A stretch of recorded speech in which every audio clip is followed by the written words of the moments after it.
It's so classic. It's like so exhausting. They're all so fucking predictable. That's the thing about men that is the most exhausting part is their predictability.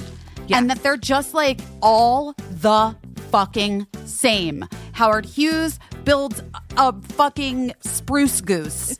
Jeff Bezos flies his penis to space or whatever. It's exhausting. And they all, are just blech. So basic. You know who's the most basic bitch of all? Men. I don't know what I'm doing, but I'm doing my best. Hi. Wait, let me record mine. How's it going? It's all boring here. All dull. How about you? How's it going? How's your post-flood life? My post-flood life? Flood life. You know what song I'm doing? I'm doing Park Life by Blur. Yeah, that was like a harrowing New York experience for me. Yeah. Wasn't planning on that. No. And yet, a lot of things haven't been planned for. And yet they fucking happen. And you have to just deal with it because there's no other option. Yeah, what are you going to do?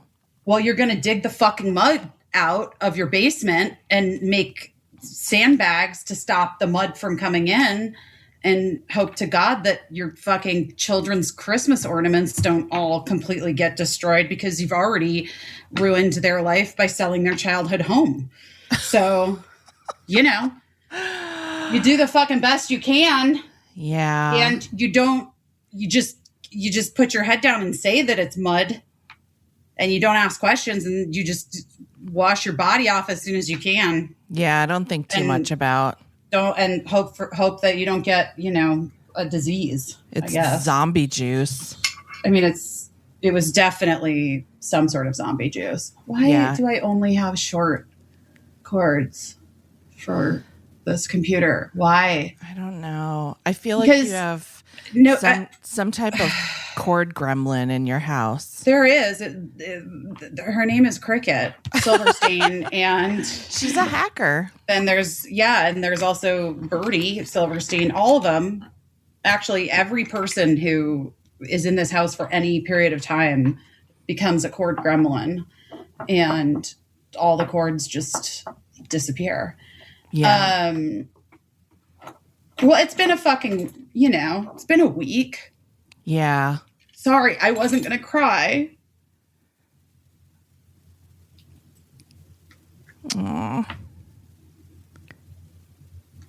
I thought we were going to just not talk about anything and then we can just do that if you want. Oh, no, we can talk about whatever. You talk about what you need to talk about here.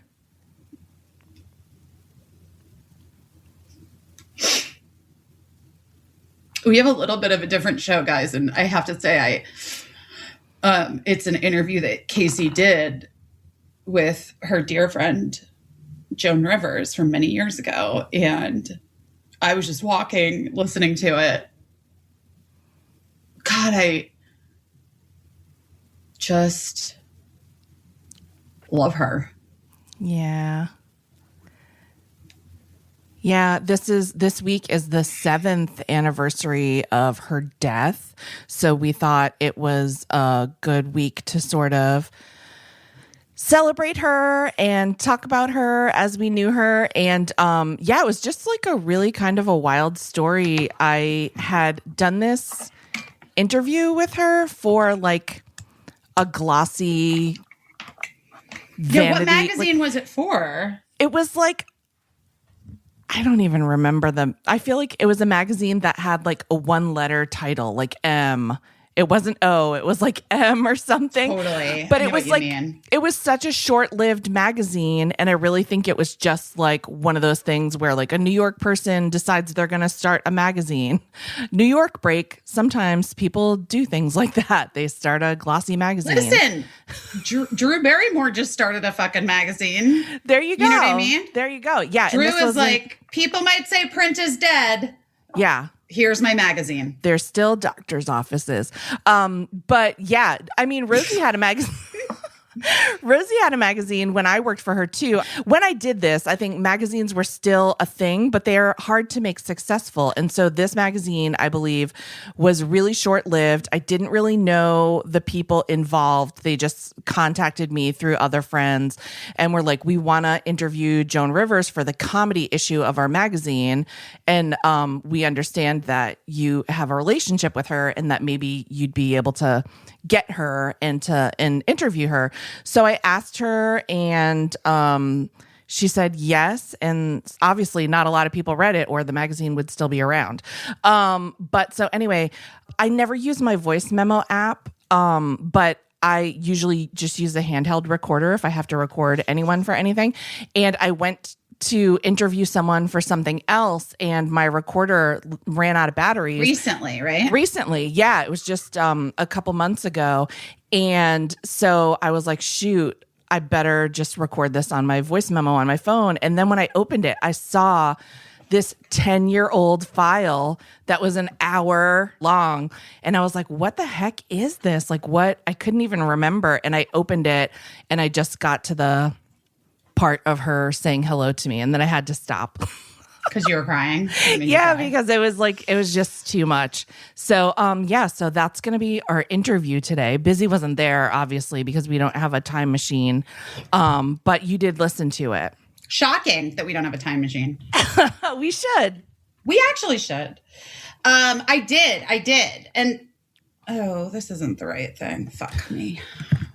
Okay, here was my latest idea was that I was going to get some markers, Sharpie markers, and write everybody's name on their charger. And then that's their fucking charger. Yeah.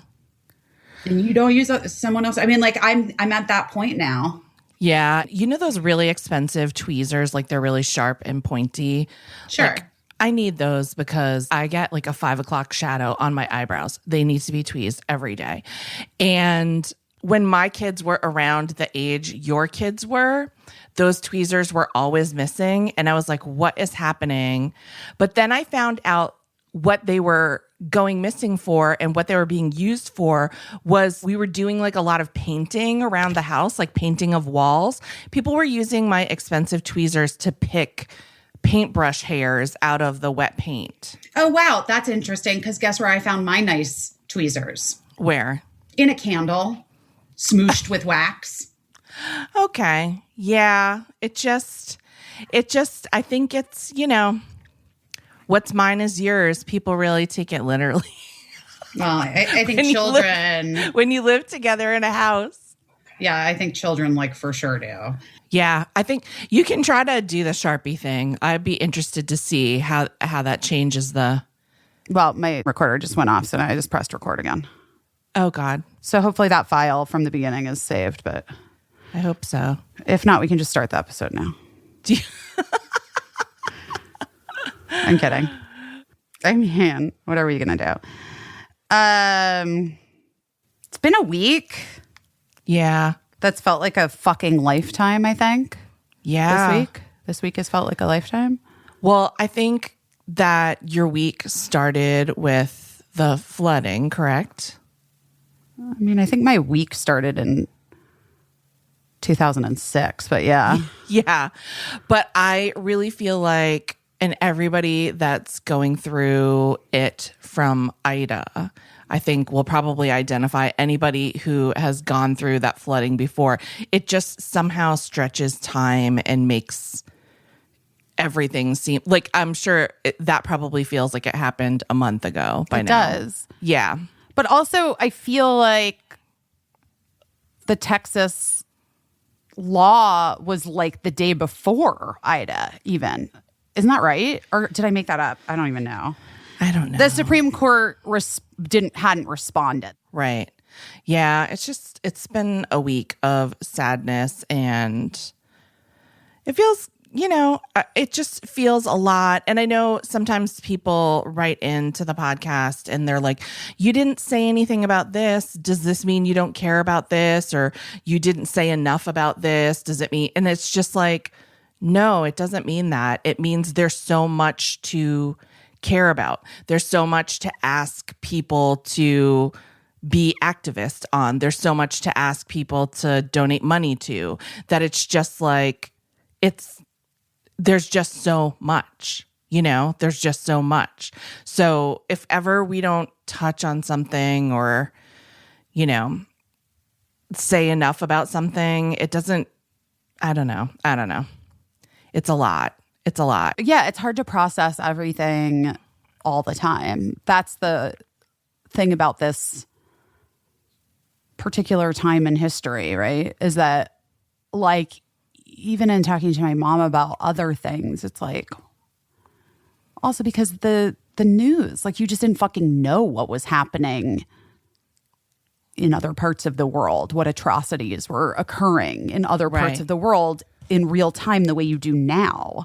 Right. You know what I mean? Like, even in the 80s and 90s, you didn't have, you had some idea, but it wasn't the instant information that we have now. So at any given moment, we're like sort of bombarded with lots of different humanitarian crises, diseases, like things demanding attention, like women and children being persecuted, enslaved, or trying to escape a place. And then in our own country, there's a lot that needs attention outside of the fact that for the last 20 years, like, there's been a concerted effort to strip the rights of women and their bodily autonomy, which looks like they figured it out. They figured out the loophole, right? And they figured out the stacked court, and like, they will be, it is going to take like a lot of creativity and organization to help and to stop it. Right. And also, in order to be able to pay attention to there's no way that any one person or any two people or any of us could possibly address everything that needs to be addressed. And I think a lot of people are, not only do people expect that of us, I think they expect it of themselves. And, and everybody has a personal issue that's meaningful to them. But I think people have to sort of cut themselves a little slack in knowing that there's only so much you can focus on before you like tumble off the edge into a pit of despair. And also, you have to give yourself a break, and you have to let yourself recharge to like fight on for the cause that not is like meaningful, but just meaningful to you, because they're all meaningful. They're all meaningful. A lot of people need help. And so, so we're trying to like strike a balance, right? Where we're like having fun sometimes. You got to laugh, right? So you don't cry all the time. And then on top of it, people have their own fucking personal shit that they're attending to. Right. Exactly. Yes. So many people are scared to send their kids back to school, or their kids are in school and they're biting their nails because there's not a mask mandate where they live. Yeah, kids get like, a friend of mine's like young kid, like went back to school, and like the whole family has COVID now. Yeah. Like, most of them are vaccinated in the home, but the little ones aren't. And then they all like, it's like, it's fucking stressful. It's a stressful time. Yeah. I mean, you've been dealing with Lincoln's health stuff and trying to figure out what exactly is going on there. Yeah, it's a lot. And humor is hard right now, because I think what I see happening a lot, and like rightfully so, people call out humor when it's harmful, when it's hurting, when it's like punching down You know, that's right. That's the right thing, I think, to do. And, you know, but also I think humor's hard right now just because a lot of times people are online and they're reading humor in a moment that's not right for them. And then they take it very personally, you know, like just, and I've done it before myself where I'm just like, I'm in a bad mood. I'm online. Somebody makes a joke that like hits me in the wrong way that on another day I would either scroll by or even think is funny. And then like suddenly I'm hurt. And so it's a really hard needle that we're trying to all thread here where we're like, we have to give ourselves a break. We have to enjoy things. I see a lot of like, I feel like a lot of people are piling on people that are on their own teams because they didn't protest something in the exact right way or they didn't say it exactly right. And I'm just, you know, particularly with this abortion debate, I just see a lot of like, it's rough. It's going to take all of us. And I just think like that's the other team's dream come true is that we're fighting each other over like always the way a meme is worded, you know? And I get it. I just feel like, whew, it's a lot. We all have incredibly high standards and other people have, you know, just, they've run right under the bar for our standards, you know? They've run right into the end zone because we're holding this bar so high.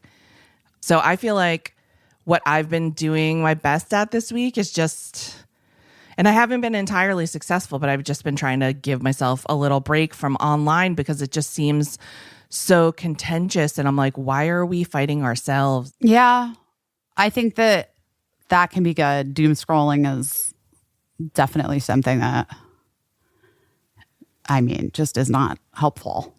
Yeah. We know this. Yeah.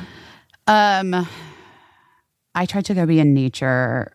I actually was really grateful to my friend Sarah Sophie Flicker, who is an activist. But I met her a million years ago when through Michelle, I think. I mean, a really long time ago. And then she ended up being good friends with a good friend of mine in LA, but she lives here in New York. Oh, that's what I'm doing my best at this week. I know what I'm doing my best at. What? I have reached out to people in New York. That's good. And literally said, will you be my friend? Check a box. Yes or no? No, I'm kidding. But like, essentially, I'm not kidding. No, but I've like reached out to a bunch of people that I am friends with or have been, and I've just like very clearly said, like, I would like to see you. I would like to hang out. I am needing people around me in this time and place. And Sarah Sophie invited me and the kids to Long Island. Is that what nice. people say? How do people say it? I don't want to sound like a... Long Island, that's right. Okay, Which, by like the way, we said we didn't know if there was surfing on Long Island last week. A lot of people wrote to let us know. There is 100% surfing on Long Island. So there you go. Did you see surf? It felt like you could... No, but it felt like you definitely could have surfed where we were. We were really far out, like all the way at the tip of it. Like not in the Hamptons. I've never been to the Hamptons still, I guess. Like, what is that out there, Montauk? Isn't Montauk the Hamptons? I was in the North Fork, which is the other side. All right. So like Hamptons are on the one side. You guys, I know nothing about the East Coast at all. It's all so confusing to me. I was like, wait, where am I driving to? Wait, this is just all an island? It's all one? What? Like so confused. So Sarah Sophie had her friend Paolo Mendoza was there, who's an incredible activist, a great follow on Insta. And anyway, it was like nice because it was like a lot of female energy and like problem solving women of varying types who were like coming at this whole thing from different angles. And it's just nice to have that kind of if you're feeling like sort of like in a place of hopelessness, it's nice to like be able to hang around people who are smart in terms of organization and how to like and how to help or whatever, you know? Yeah. And also I do think like being in nature is that is a thing. It's a thing to like reset your brain, right? Yeah, Google it. Nature pill, 20 minutes in nature is supposedly helpful for anxiety and depression. I guess the thing is you are supposed to put your phone down though. So that can be problematic. Guys, here's what I'm going to say. Look, sometimes I will splurge and get my nails done. But I like changing the color of my nails. I like keeping my nails nice. I've been trying to grow my nails out myself. And I need like an at-home manicure that works. And that is why we are both truly obsessed with the Olive and June Mani system. And now you guys can be obsessed with it too. I know a lot of you are. I know a lot of you already have it because so many people have reached out to us and said how much you love it. And the things you love about it are the same things we love about the Olive and June Mani system. First of all the tools that you need are in one box. Secondly, it's only 5 steps. And it comes with Poppy, which is the patented brush handle, this little silicone brush handle you put on top of the nail polish bottles. And it makes it easy to paint with both of your hands. It like steadies your hands so that your manicure looks perfect every time. You love that it's affordable. We love that it's affordable too. The Mani system that comes with 6 polishes breaks down to just like $2 a manicure. $2. I mean, $2. I don't need to tell you how much a gel mani is. You know. And the polish, speaking of polish, it's amazing. Caissie, tell the people. It's the best polish. It's the best colors. People always ask me where I got my nails done. I had the shade art class on for the past couple weeks, 2 weeks, because it lasted 2 weeks. It's this nice purple shade. And just the formula of the polish itself is so good because it's like a real professional, very highly pigmented formula that self-settles after you paint your nails with the specially designed flat brush that is just, it's perfect in every way and it looks perfect like glass. I couldn't agree more. I had my green nails on last week and my Olive and June and everybody loved it. Yes. And now you guys at home can get 20% off your first Mani system with our code BEST.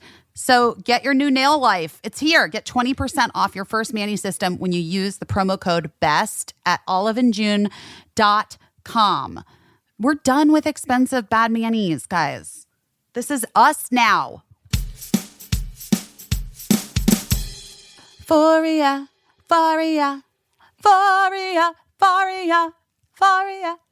That makes sense. Yeah, that one actually does was make right. sense. That was right there the whole time, and we're just coming to it there. now. We're just getting there. Yeah.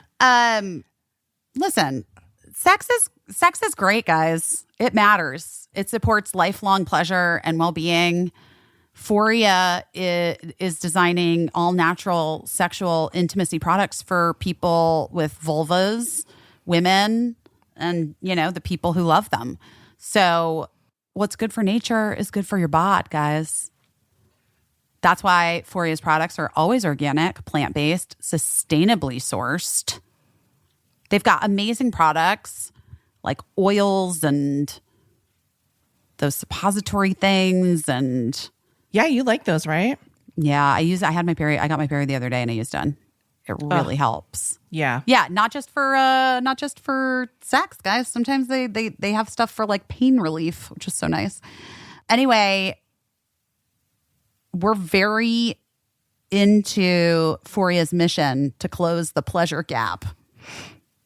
It's the first brand to create an all-natural product line addressing sexual pleasure for women and people with vulvas. That's us. That is us. That is us.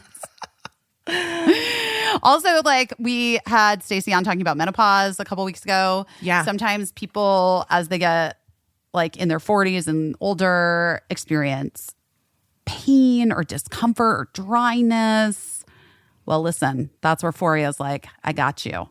Highly recommend their entire product line. I think you just try it all. See what sticks. You know what I mean? No pun intended. Foria is offering a special deal for our listeners.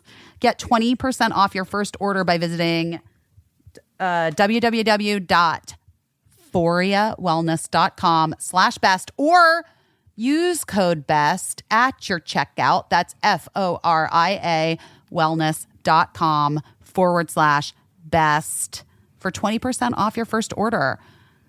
I mean, guys, I recommend trying the suppositories. They have relief and intimacy. Also, awaken arousal oil. I recommend orgasms. And we all recommend orgasms. And also you can thank us later. You can thank us later. Bye, guys. Have you been watching, what's that? Nine wealthy people go to a spa that Nicole Kidman, is that the title of it? 9 Perfect Strangers? Yes, 9 Perfect Strangers. No, wait, is that what it's Balky. called? Is it called that? I just call it 9 wealthy people go to a spa that Nicole Wait, Kidman that's really what is they in charge are, of. that's what's happening? I just started watching it last night, and they take the characters' phones away, and I thought that was really well written. How resistant everyone was. Well, to that's getting... what I'm doing at that therapy thing. Yeah. They put your phones and computers in like a lockbox. Yeah, it's gonna be rough. Is it? I don't know if it is. I mean, because they take away like I'm gonna give you the number. Like Mark will have it. My family will have it. Yeah. And then the number is like to the place, and like I trust that if anything happens that somebody will call me immediately. You know what I mean? Yeah. And like, of course. Like they're not going to, and like the people at the place are like not in the business of, they're not trying to like withhold emergency information from you. So like, I don't think that's what will be rough at Right. all. I just think I don't think that. I think breaking the addiction of looking at my phone would be hard. Oh, I don't know. I feel like whilst I am probably one of the more addicted phone people, yeah, I am like very capable of immediately cutting anything off cold turkey. Okay.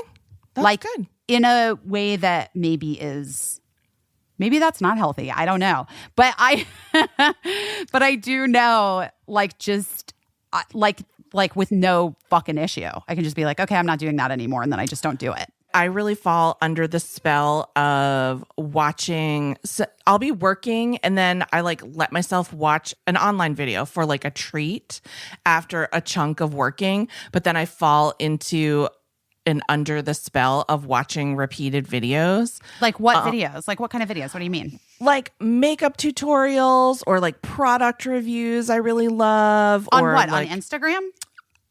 Instagram, Facebook. I mean, I enjoy the Instagram explore page. Yes, same. Yeah, so I could spend like a really long time where I meant to watch one video and then I've like watched 7, and pretty soon like my treat, the time that I've spent doing it far outweighs the work? actual amount of time that I spend working. Well, but what I did do is that I started clicking on videos that I hate. And so, and making myself watch a video that I hate, like say, blackhead extraction video, disgusting. And, it really like, if I had testicles, they'd go right up inside my body, like watching one of these blackhead videos. But then the algorithm thinks that you like that. And so it serves it to you. And so when I get one of those, then I know. Oh, so wait, that's your way of making like, sure that you don't waste your time. Yes, it's my way of being like, oh, I have to. It's like an alarm to be like, you're looking at this thing that you don't have great control over. Oh my God, remember when I was really into those face strings? I really wanted it. Yes. Well, I don't know. Those aren't showing up anymore. Oh, interesting. Huh. See, and did you stop wanting it once you stopped seeing it? Wanting to get it done to my face? Yeah. Yeah, and also I talked to a friend who knows about that stuff, and she was like, it's bullshit, don't do it. Seems really gross. If I'm going to put sugar in my body, I want it to come from ice cream. I had ice cream yesterday. Did you? I like stopped at the grocery store near this rental house and picked up what I wanted were these Yasso like frozen yogurt bars. Have you had those? Heavily advertised on social media. No. Why aren't they advertising on our podcast? Yasso, get with it, because you know what I love? Mint chocolate chip dipped Yasso bars. Fuck yeah. Give it to me. And then, but you weren't able to get those? No, they didn't have them at the Gristides. And instead they had just like a bunch of trash. And so literal trash. And so I had to it was like a real terrible choice. And so I got like 4 things and they were all bad. What did you get? I got like an oat milk ice cream mint chocolate chip. Gross. I could have predicted that Sure. Probably wouldn't be satisfying. I got like one of those like keto frozen dessert mint chocolate chip. I wanted mint chocolate chip, obvi. Yeah. Yeah. Then I got the only thing that was like kind of okay. I thought I was buying chocolate covered bananas, dark chocolate covered bananas. Yeah. But it was like dark chocolate covered banana pop. So like they had made a banana pop and then dipped it in. So it wasn't chocolate. like banana. Yeah. I ate the chocolate part and then threw it out. And then I got something from Ben and Jerry's called just the cookie dough. And it's just like the little balls of the cookie dough. Okay. And that was the most successful. Yeah, because everything else had like a compromised ingredient, I feel like. But they didn't have any good mint chocolate chip anything. So I literally was like buying the stuff that they had of the flavor I wanted. Yeah. Yeah. It was a very strange. I think that they had, maybe it was from the storm. Maybe their freezer went out or something. Because literally. Yeah, probably. Or maybe. Well, also like food supply chains I know are still kind of messed up. And especially when there's a storm in the city, like a big refrigerated truck full of ice cream probably can't deliver. But I feel like everything you got had a wild card ingredient that was like unfamiliar. Oh my God. I agree. It's like when you see a perfect dish in a restaurant and you're like, oh, except for it has cilantro or whatever. And then you ask, can you get it without cilantro? And they're like, it's already made. We can't make it without cilantro. And then, do you get it? Yeah. I mean, you shouldn't know because you're basically allergic to cilantro. Yeah. But if it's just like a preference thing, I don't know, maybe try it. But I do always think that's weird. Like, I don't know. I hate those restaurants that are like, absolute chef will not make any substitutions. It's like, what do you think you're fucking reinventing the wheel? You're just like making some fucking guacamole, dude. Like, it's not that deep. You know what I mean? Like, if they're batch making shit, I get it. Yes. But that fucking, I don't know. I find so many times, there was this restaurant in LA and Venice that everybody loved. And I fucking hated it because they like had this whole thing about substitutions and they wouldn't make any substitutions. And I was just like, guys, it's just not that special. Like your food, you're like fucking mushroom tart or whatever. It's like fine. Your turkey burger is fine, sir. Yeah. But like, really, you can't take the fucking caramelized onions off for me? All right. Take it easy. It's so weird. I always think that it's a thing that restaurants do because it seems better to say the chef is so particular that he won't make any substitutions because he knows what's best, when in truth, it's probably all already made, like lean cuisines. Oh my God. What? Am I making too much noise? It's so noisy. It is? I don't think it is. Guys, is it too noisy? I don't believe Caissie. I think everyone's lying to me all the time, apparently. Just so you know. Just so you know, that's something I've learned about myself. Wait. Oh, you know what? Also, that happened to me at that restaurant, the same restaurant. I asked for the steak to be cooked more, and they refused. And I was like, that's insane. I'm like, you know what? Fuck you. Yeah. No, thank you. No thanks. No thanks, sir. We have to deal with not being able to have our own choices enough that, you know, steak should be cooked. Even if you think it's ridiculous. Pedestrian. I'm sorry that my tastes are pedestrian. It's true. But I like my steak to not be fucking bleeding. That's where we touch on libertarianism. Everyone deserves to have their steak the way they want it, and there should not be rules governing the doneness of our steak. But I do reserve the right to make fun of someone who loves well done steak with ketchup on it. Not saying they can't have it. I can just make fun of it. That's just right. But that's just get a hamburger. Exactly. Why are you having I don't eat ketchup on steak. Come on. But I like it medium well. I like it more toward well. I don't mind it if it's like pink. I don't even mind it. No, I don't want red. I don't mind it if I like pink. But the problem is so many places, if you order it medium, like what was considered medium is actually at most places is medium rare now. Right. I feel like they're all pushing it. They're pushing it. And I don't want it medium rare. I want it like true medium, i.e. now I have to order it medium well. Because if I don't, it just comes and it's like a fucking bloody mess.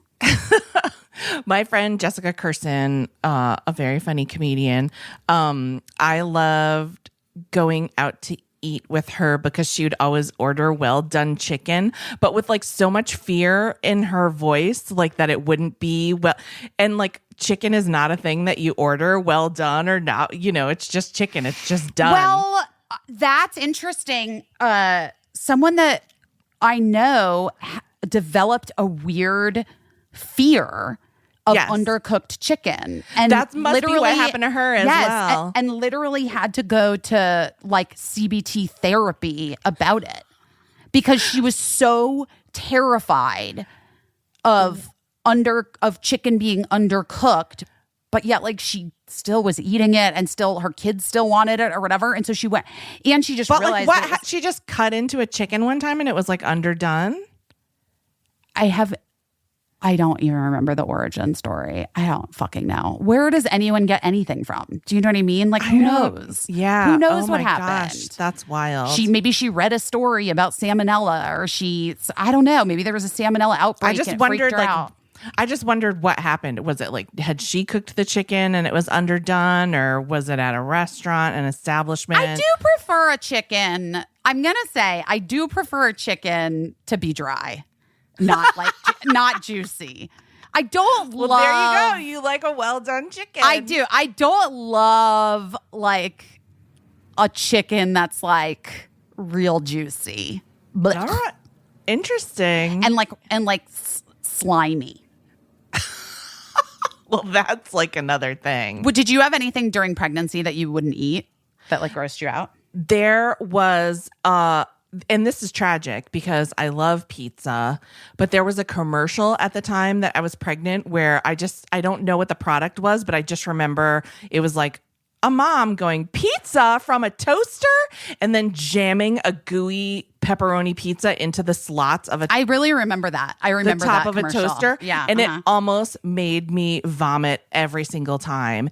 And then also I watched Super Size Me when I was pregnant, which was not a great idea. And so I had this thing where Super Size Me almost made me vomit the entire thing because I had morning sickness.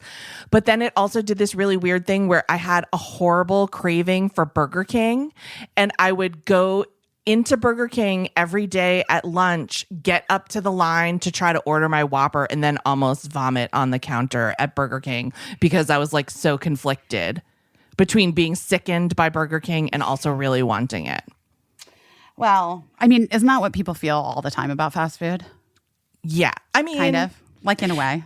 Yeah, I think in a way, yes. Like you don't think too much about it. And I made the mistake of thinking too much about it. And then like you just get that hair trigger vomiting thing from being pregnant. And okay, the only thing that both pregnancies was like truly grossed out by chicken. See, It must be something. I don't know. Do you think it's like something biological where your body is like, don't eat chicken. It's not right for you. I think chicken does have a higher, like I think that it can carry more diseases. It can be more dangerous. Yeah. That makes sense. Right? So like, I don't know. My body was just like, no. But you know what I wanted? So funny. I did have weird cravings. With Birdie, it was sour cream, condiment that I've never felt particularly one way or another about. Like, probably would err on the side of not enjoying sour cream. And then when I was pregnant with Birdie, almost the entire time I was pregnant, I wanted sour cream on everything. I have no fucking idea why. And then Birdie loves sour cream. Loves. Okay, yeah. We'll put it on anything. Yeah. I don't know if that was like a past life thing that maybe they were like very just in a past life, very into sour cream or something. And then just found themselves in my womb needing, like ready to be back human and get that sour cream on. I don't fucking know. I don't know how that shit works. I think, people tell us if you had like a pregnancy craving that it turns out that your subsequent kid likes, because I was orange juice with Eli and hot peppers with Lincoln. Like I would go into a bodega and eat a jar of hot peppers that I got from the back before I got to the counter to pay for the jar. Like it was that. Didn't that give you like heartburn? Did that make you feel sick? Not at all. Which is weird because I'm like not super fond of either of those items. My dad loved hot peppers, but Lincoln loves spicy food. So I don't know. Yeah, it was sour cream with Birdie and orange juice. I had the orange juice thing with Birdie too. That's vitamin C, I think, in your first trimester. Yeah, probably. A lot of times people like crave like weird citrus fruits. It had to be orange juice with ice, like ice cold orange juice. Yeah. That actually does sound really good. But also Pebble ice. Pebble ice. Oh my God. Is that the dream to own a Pebble ice machine? You know, I'm doing it. I'm doing it for myself. You're getting it? Yeah. You're getting that Pebble ice? Are you going to get the full soda fountain like Deborah Vance has in Hacks? I mean, I'm basically Deborah Vance, so yeah, I probably should. But I really want it so bad. All I drink is seltzer, but I just really want the full soda machine. I guess. I mean, it seems like so much maintenance and like it's expensive. And really expensive. Like as someone who had a vintage photo booth for many, many years in their own home, I can say that sometimes things are better other places. Yes, I can understand that. My vintage photo booth was great. Yeah. And cool. And like also just such a pain in the fucking ass. Yeah. And so expensive over the years. And then when we moved, don't even get me started. You couldn't even move it. And I think we could have figured it, but we left it. And then whatever, it's fine. Here's the truth. You can't live in a mall. This is what we're trying to do with all these things that we want. Photo booths and soda fountains. But the Pebble Ice machine, I have to say, our friend's house... achievable dream. It's achievable. Our friend's house in South Carolina, they have a Pebble mice machine. A Pebble mice machine. They have a Pebble ice machine, and it makes all the difference in the world. I'm not going to lie. Yeah. It makes like such a big difference. Yeah. In my enjoyment of water. Yeah. I fucking love, guys, let us know how you feel about Pebble Ice. No, I'm kidding. What if we're just like, guys, what do you think about how steak should be cooked. Do you have a good recipe for pebble ice? Let us know in the comments. Guys, comment and like below. Don't forget to share with your friends.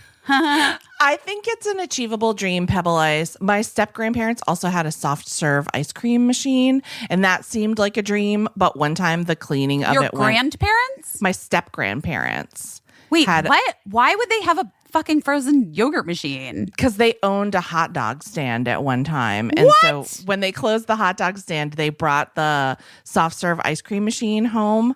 But you had to like clean it with bleach solution. And I think one time somebody didn't get the bleach all the way out. Gross, yeah. Gross. And that turned me off of soft serve for a really long time. Remember, you're not supposed to have soft serve if you're pregnant. Yes. Remember? Because of bacteria. No soft serve and no lunch meats, deli meats. And no soft cheeses. No soft cheeses. Actually, somebody that I know had listeria in pregnancy. Ouch. And I knew the kid. Like it was the sister of a friend of mine. Mom had listeria when they were pregnant with the sister from eating soft cheeses. And she had like weird health things that always plagued her, but from that thing. Because some people, like I remember people being annoying to me in my people are so fucking weird when you're pregnant, and like they think that they can tell you how you're doing it right or wrong. Again, your body seems to be up for discussion and like debate by everyone except for you. Like, you know, like I remember like this person that was a family member telling me that it was so stupid that I wasn't eating turkey sandwiches and I was like, it's a thing. Like, it's a legit thing. And I don't like hot turkey sandwiches. Like, I'm not going to risk listeria. Nobody really gets that anymore. You'll be fine. Da, da, da, da, da. I was like, okay, but that's not your choice to make. This is I'm growing the fucking baby. Also, who the fuck cares? Who cares if I'm not eating a fucking turkey sandwich or sushi? What's it to you? Women in Japan eat sushi the entire time they're pregnant. Okay, great. I'm happy for women in Japan. I'm not. Like, I don't know what to tell you. Like, that was an actual argument I had. I got into an argument with a waiter in Brooklyn when I was pregnant with Cricket. Because I didn't want a glass of wine. I was like 6.5 months pregnant. Also, alcohol when I was pregnant with Cricket sounded terrible, and I didn't want it. Okay, like I was not craving it. I have plenty of friends, guys. I have known at least 60 people who have had pregnancies. I'm trying to think, like, how many pregnancies have I been around in my known life? Yeah, a lot. Maybe 60. Yeah. That's a lot. 50 plus? Yeah. I'm well aware that if you want a fucking glass of wine, I get it. I fucking know. Whatever. I didn't feel like it. And this waiter was like, this male fucking waiter was like, I said to him at a certain point, he was like, you know, it's really great. Like, it can relax. Like, it was so crazy. And I was like, dude, first of all, if you're like just trying to upsell me, you're concerned that we're not drinking enough so the bill isn't bigger, like, I will tip you well. Right. But secondly, the tip is going down right now. Right. Because this is an insane thing for you to be saying to me. Ooh, it's all wild. It's all wild. And yeah, I guess you just get it coming and going. I'm also just thinking about everyone who will never be pregnant, whether by choice or circumstance, and the shit that people say to them, horrifying things about, you know, just horrifying, asking them if they are pregnant, when they're going to be pregnant, what they're waiting for, making all kinds of assumptions. People are wild. That's the thing. Like, it's all, it's all part of the same conversation, right? Like, how we treat women in our society is still pretty much, for the most part, trash. Yeah. Yes. Sorry, it just is. Yeah. And as a white woman, like, obviously I'm getting the best of the treatment. Yeah. Yeah. And, you know, yes. And it's still trash. It's still trash. So it's like, yeah. Yeah. And all people with uteruses, people that have periods, people that have babies or choose not to have babies. It's just, I don't know. But I do know that we have to try to stick together and try to focus and try to take care of each other because holy shit. Oh, something's got to give. Yeah. People are trying to make sure that that nobody takes care of us. And it's a lot. It's a lot. So huge shout out to everyone that's been giving money and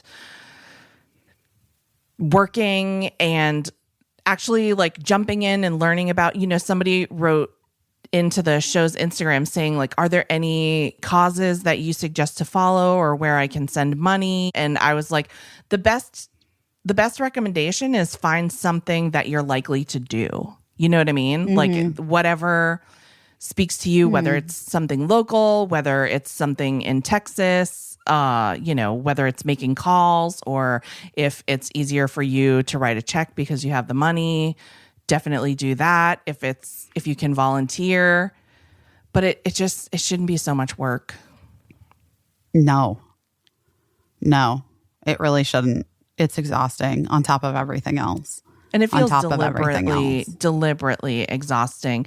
And it feels like it's particularly exhausting to people who are also exhausted by a million other things. Well, you know what my therapist famously said to me a while back?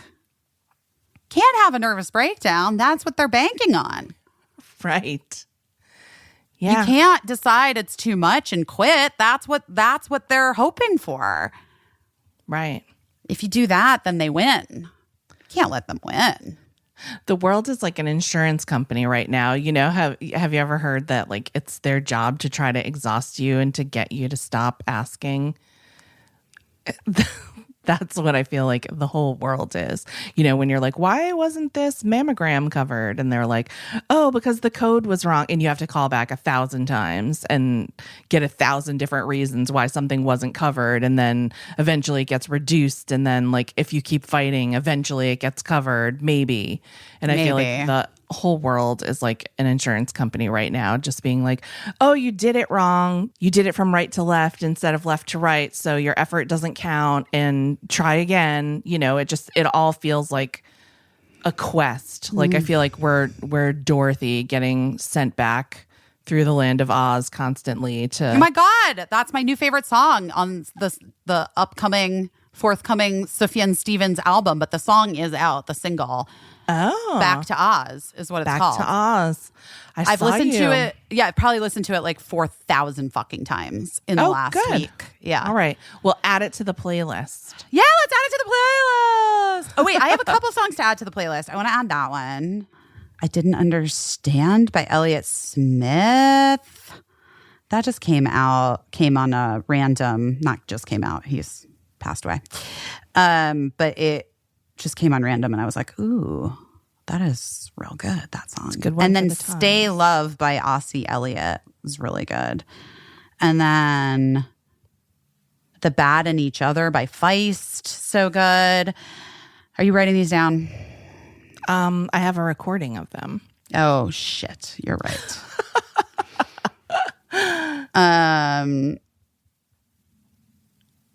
Anyway, guys, I've been listening to a lot of music. Treasure. You have. Aldous Harding, who I love. Anyway, yeah.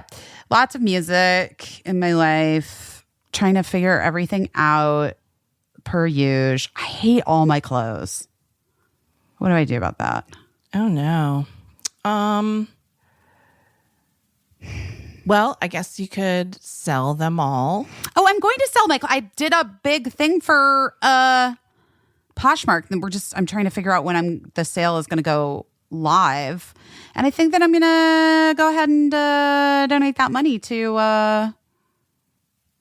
grassroots organizations in Texas. And I guess if somebody wanted to sue me for donating that money, they could. We could try that. They could try that. Try it out as a test case. See what happens if they sue me. And then in terms of like replacing your clothes, are you going to just walk around naked or what? Well, no, I have so many clothes. Yeah, that's true. I like culled my closet by many items. Yeah.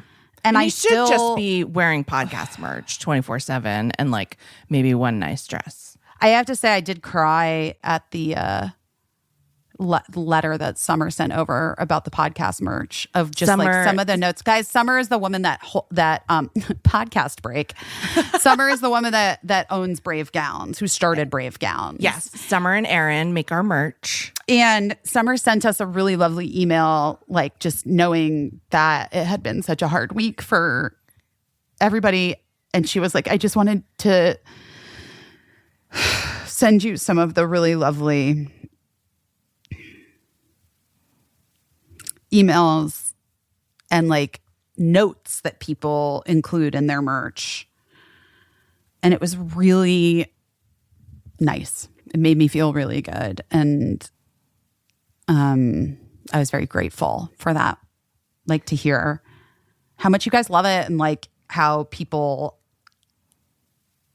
are so excited to wear like my Moots sweatshirt. That Moots sweatshirt and jogging shorts are real cute. They're real jogging cute. pants, not shorts. Yes, I meant pants. And Summer, I'm sure we've talked about before, she also included like a nice note about how it's great that we're helping. I love to say we're helping. We're not really helping. It's you guys that are helping. But Brave Gowns has their main mission is so incredible. And it was inspired by Summer's brother, who she lost as a child. And so Brave Gowns' main mission is to make hospital gowns and other things that kids need when they're in the hospital with really cute designs that, you know, just make them feel a little less scared and a little more powerful as they're going through whatever treatment they need. And I love to follow their Instagram because, oh my gosh, you know, it's a lot of feelings, but I am very happy to be associated with Brave Gowns. I think they do amazing work, and happy that we can help in some small way. And again, we're not really helping. You guys are. I mean, that's true. But also, we are making cute shit that you probably want to buy. Yeah, that's good. That's good news. I know. Well, it's still there, guys. If you want it, it's still there for a little bit more time. And by the way, I know that we're going to hold that drawing. I didn't have a chance to randomly draw the winners of people that posted about downloading the episodes, just because so many people entered and did it. So I have to like enter them all into a computer program that will randomly choose 5 winners. So yeah, so we'll randomly be choosing winners hopefully this afternoon, and then we'll let you know who won some free merch for posting about downloading our episodes, which our downloads are way up. So thank you to everyone that did it and that went through participated. Yeah. You know what? News. Sometimes all we need to do, all we got to do is show up however the fuck we can. Yeah. For people. Yeah. For people, for others. Yeah. Maybe it's downloading our podcast. Maybe it's not. I don't know what it is for you. I can't tell you what to do. That's showing up for us, and we appreciate it. That is showing up for us. If you love the, you know, what am I doing? What am I even talking about? I don't know. Who fucking cares? I don't either. know. But I'm like busy as tying. I just tied a bandana around her neck. She looks still waiting. Still haven't heard back about thyroid fucking biopsy 2021. Yeah. Which is like so classic 2021. Yeah, just that there's a hold up and sure, yeah. Why not? Of course there is. My knee's been swollen now for 3 weeks. I can't. I'm going to see a doctor on Friday about that.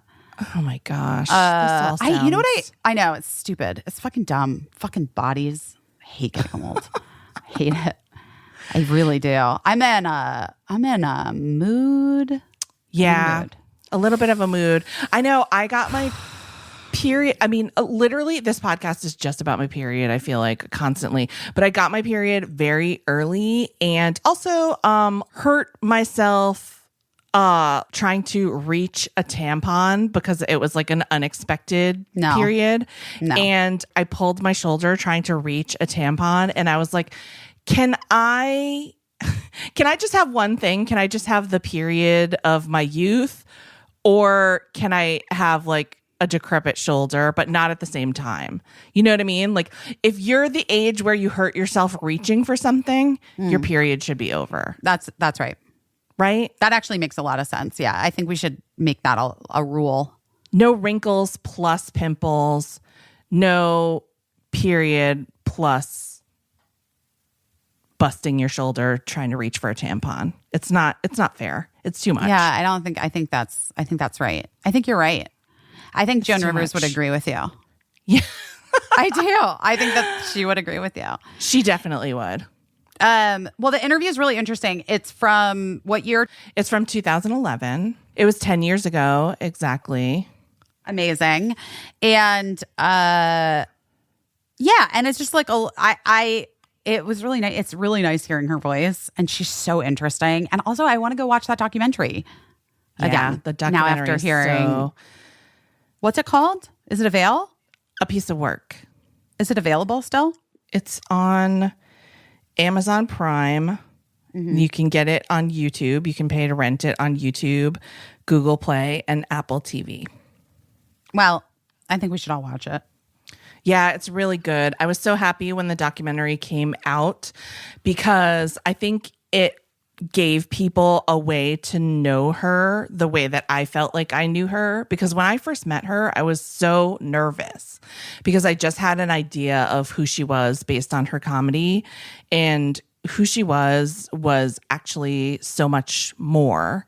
And she just was such a good person. And we didn't really spend a lot of time. I'm sure I've told a million stories about her on the podcast. We didn't spend a lot of time talking about her today, but she just was a really special person. Like one of those, I don't want to oversell it and be like, oh my God, it was almost mystical. But I've felt a few times in my life like somebody looked into me and saw who I was almost instantly and what I needed and figured it out and just gave it to me, just gave it to me.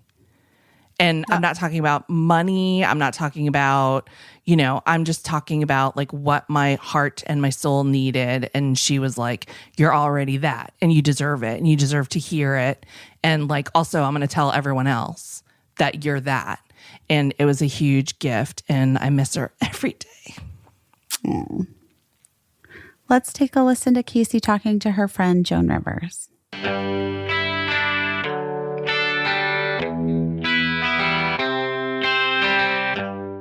Oh, Wondrium, can't get enough of you, Wondrium. I want to learn all about you. Right? Is that good? Yeah, that is a good one. Wondrium, that's WONDRIUM. Wondrium. WONDRIUM. Wondrium. We should make a chant. Yes, I'll work on it.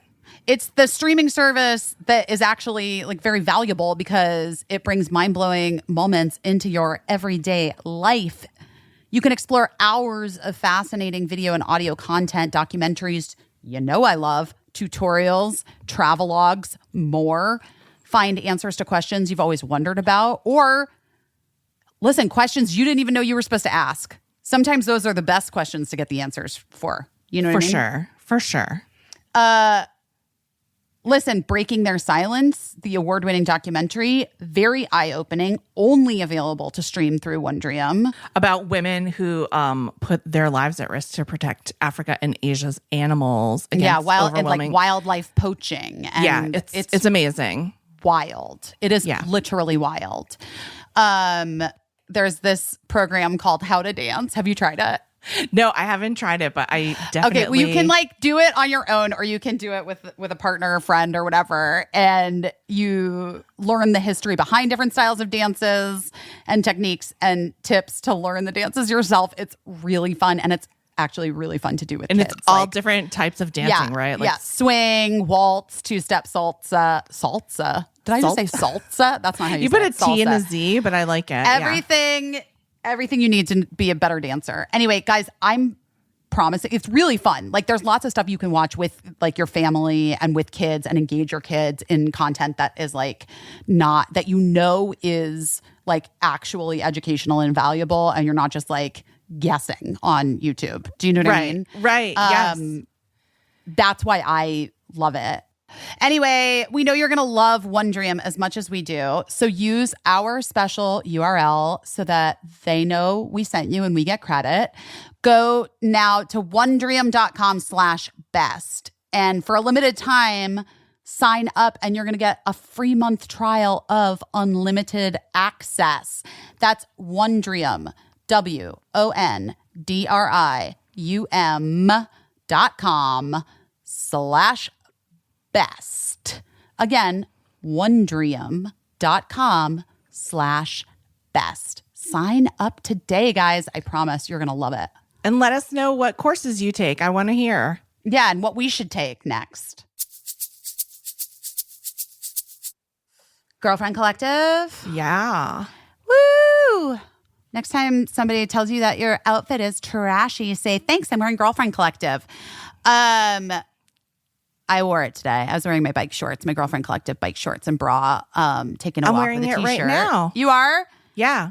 Well, the reason why the trashy thing is because Girlfriend Collective turns old plastic bottles, fishing nets, and other plastic waste into clothing that honestly you will never want to take off.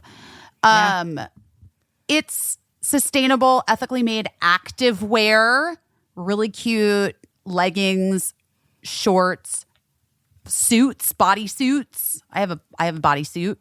Yeah. Bras, sports bras. They're so good, guys. I cannot stress enough. I'm really picky and self-conscious about leggings, and these are the best leggings I have ever owned, bar none. Their sizing is inclusive, ranging from extra small to 6XL. And I don't know, we just love them. Whether it's like they've got great colors, their best-selling leggings are squat-proof, which means that like you can squat and it's not going to show your butt crack. It comes with pockets, which is great, and they have different levels of support, whether you're into compression or comfort. Personally, I go compression. That's my like vibe. Compression too, and it's actually a really comfortable compression, because sometimes, do you ever feel like you're just like gonna black out from too much compression? No, I could use all the compression in the world. I love it. I've had really close calls with compression, but these are like just such a comfortable, firm level of compression that looks great and doesn't feel like it's squeezing me to death. Well, listen, Girlfriend Collective is my favorite. We love it so much. I want you to join the collective today. So for listeners of our show, Girlfriend Collective is offering first-time customers $25 off purchases of $100 or more when you go to girlfriend.com/best. That's $25 off $100 or more when you go to girlfriend.com/best. Girlfriend.com/best. Who is it? It's Caissie. Hi, Caissie. Perfect timing. How are you? Very good, my sweetheart. Very good. It's so good to hear your voice. Thank you for doing this. What do you call it? The magazine is wonderful. Oh, good. I'm glad you like it. Very slick. I Really know, good. right? It's pretty big time. Yes. So listen, I'm not a professional journalist, and they asked me to do this because you and I sort of know each other and I love you. Right. So I'm just going to do the best I can and have a conversation with you. Now, are you taping this? Yeah. Is that okay? Absolutely. That way it'll be much better. Yes. Okay, good. Okay, so, and I just want to get your permission on a couple things. They want me to start off the piece saying, like, how we first met. Oh, absolutely. Okay, and so I want to tell that story about how you thought I was a guy. Right, okay. And then just, when we first met and that I was nervous. And I also want to tell the story about the time you called when your dog died. All right, good. That's good. Okay, so as long as you're okay with that. As long as it's fine, no problem. Whatever makes it work for you. Okay, thank you. So the first thing I want to say is that one of the reasons that I love you so much is that you're so respectful to writers, which is something that a writer doesn't enjoy on every gig. So what is that about you? Why are you so respectful to writers? Because I write so much of my own that I know how difficult it is, and no one gets it. No one understands that if a comedy writer gives you 12 lines and 2 are wonderful, you're talking to an incredibly talented person. Okay, good. And you started off as a writer. You worked on. I started off as a writer, and the first person I wrote for was Phyllis. Phyllis Diller, God bless her. And I wrote, if God wanted me to cook, he would have given me aluminum hands. And that was my first joke that she bought from me. Then I wrote for, remember they were very big. These are, excuse me, this is the early, mid-60s. Right. Like 64, 65. Bob Newhart. And then I wrote some lines for Johnny Carson. Oh my gosh, I didn't realize that you'd written for Johnny. Yeah, well, he didn't buy any. That is hilarious. And you were also a writer on Candid Camera. And I was a writer on Candid Camera. But that wasn't writing so much as that was coming up with ideas. Right. It was so difficult because it was, I think, the 5th or the 10th season by that time. So you'd walk in and say, how about having a microphone in a baby carriage and the baby barks? And he'd say, we did it in 66. Oh, God. And Alan Funt was not a cheerful guy, right? Not a nice man. Brilliant at what he did, but he would yell at his crew, and he would yell at his staff, and it was awful because you had to sit there while he yelled at somebody. Oh, God. Were you scared of him, or? No, I just, there was no relationship with him. He never learned my name. I worked there for 6 months, and then I hit on the Carson show, and I said to him, I'm quitting, and he said, you'll be sorry, Jill. So I wasn't exactly his favorite, but he was just not a nice man, and not maybe he was a lovely family man, who the hell knows, but he did not treat his staff kindly. I work better with everybody dancing and singing. I don't work well with saying this is wrong. Right. Yeah, and I think that to me means, article aside, that it means a huge amount because as a writer, you don't often get that. Yeah, and I'll tell you the worst part now is writing on Fashion Police because we work so hard out there, and then maybe one joke will make the edit. And so the payoff for the writer is to hear their joke being done.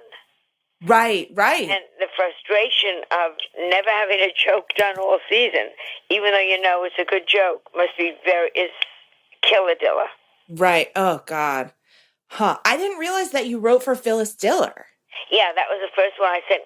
You all do that. You start out, I could write funny jokes for this lady. Right. And so were you guys close, you and Phyllis? No, we are now. Now she's amazing. She's in her 90s. And I try to have lunch with her. So far I've done it once. But I try to go over and have lunch with her because she's a little bit housebound. Okay. But the mind is still there. Boy, oh boy, snap, snap, snap. That's amazing. She was like, when I first started out, I had this list of people that I just wanted to meet, not even necessarily work with. Right. And you were on that list. And, and Carol Burnett and Phyllis Diller was also on that list. And I met her one time, and I was just like an assistant at that time.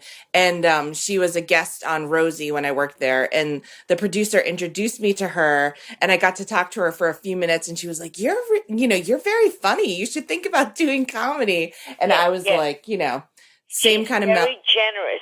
She came. I was in a club called the Bonsoir, and she came in, and I sucked. I was doing monologues. You know what I'm saying? Yeah. Like comedy monologues to music. And she laughed louder than anybody. I mean, that's so nice. Yeah. She led the laughter, and that's extraordinarily nice thing to do. That's so great to hear. I'm glad to hear that she's like that, and I'm glad to hear that you sort of took a cue from her because I try. I will never leave a show. I will never not laugh when a comic is on, even if they suck. You just can't. You can't. You must give them encouragement. That's great. So, okay. I know that you've been interviewed about this a million times. But for 20 years, you had this relationship with Johnny Carson.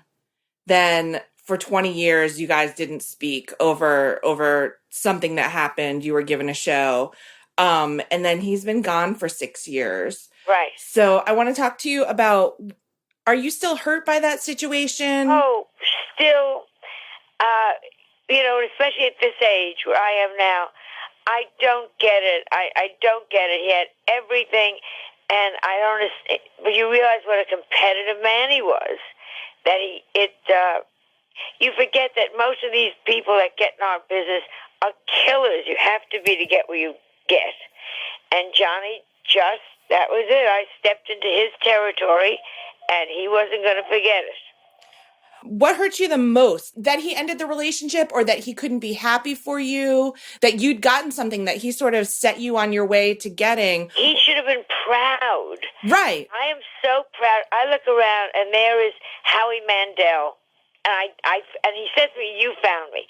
There is Gary Shanley, and there is Billy Crystal.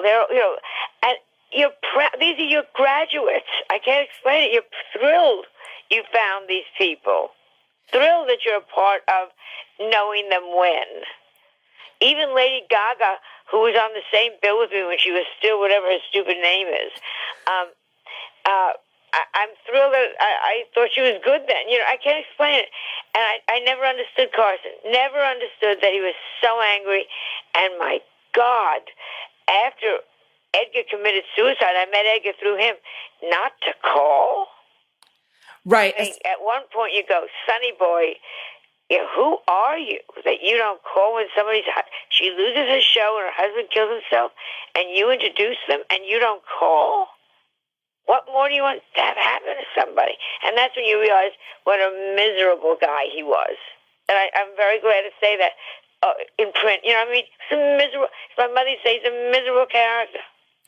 Right. And then, according to you, he wasn't really honest about how your relationship ended. He says he lied, totally. I called him first. He hung up on me. I called him again to tell him. And then he denied both times. Thank God other people were in the room. Okay. And so why do you think he lied about it? Do you think he just... Because it made me bad.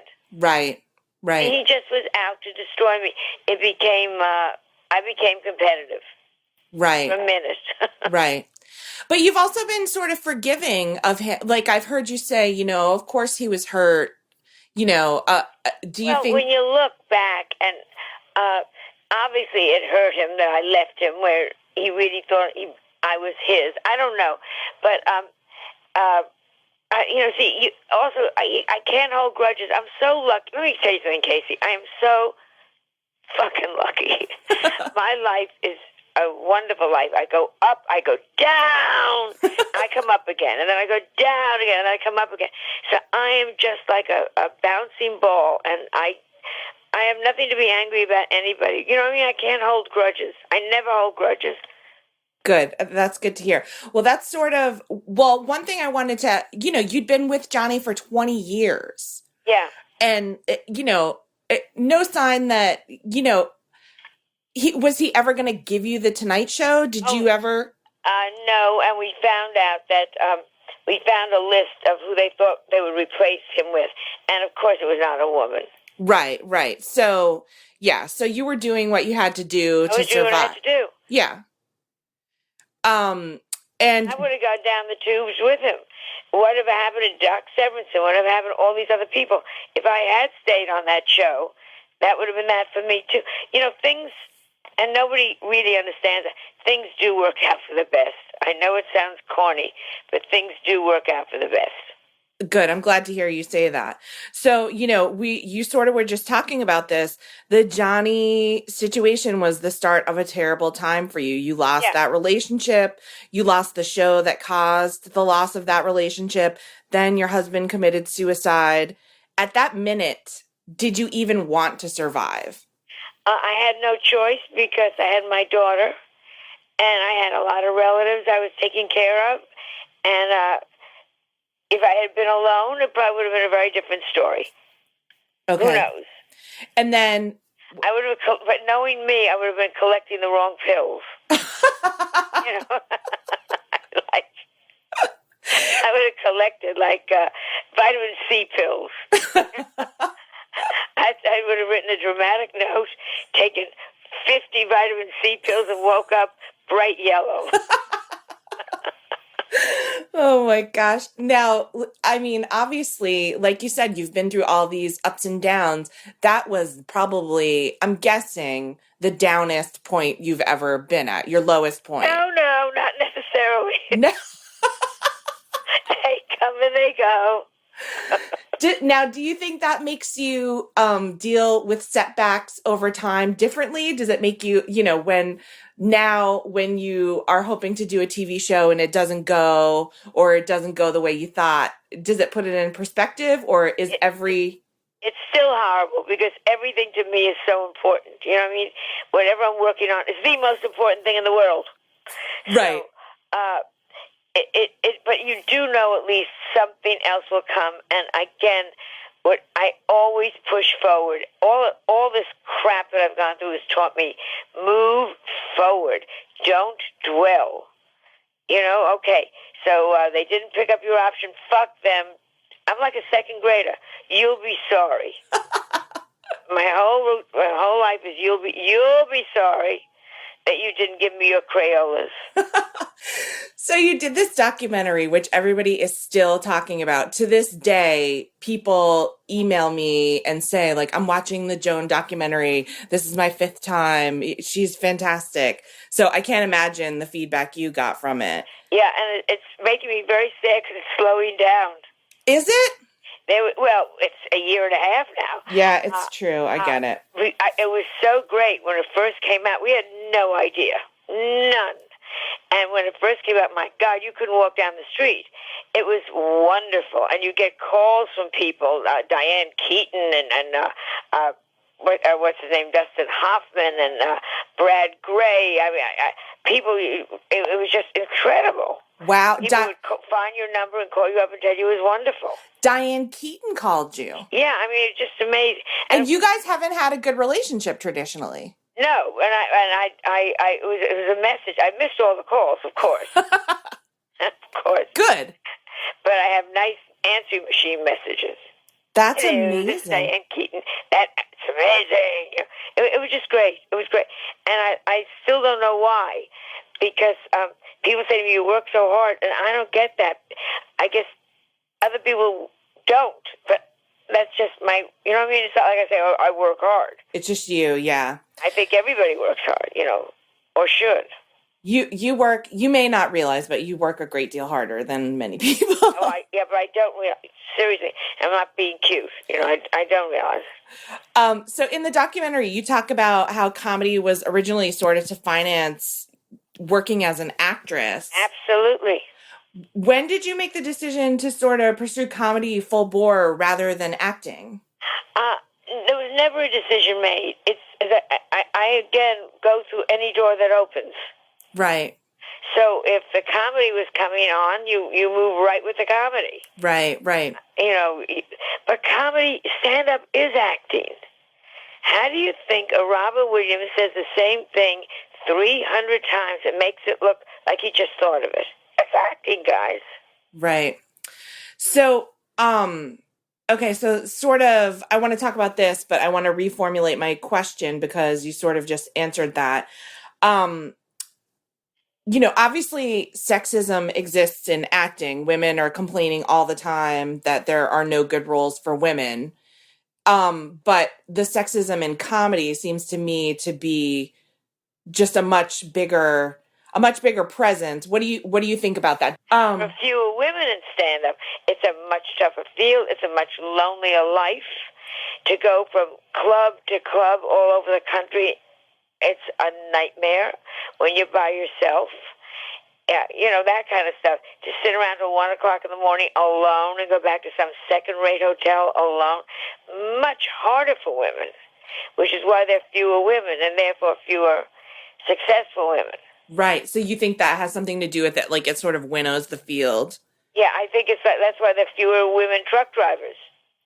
That makes sense. You know what I mean? Yeah.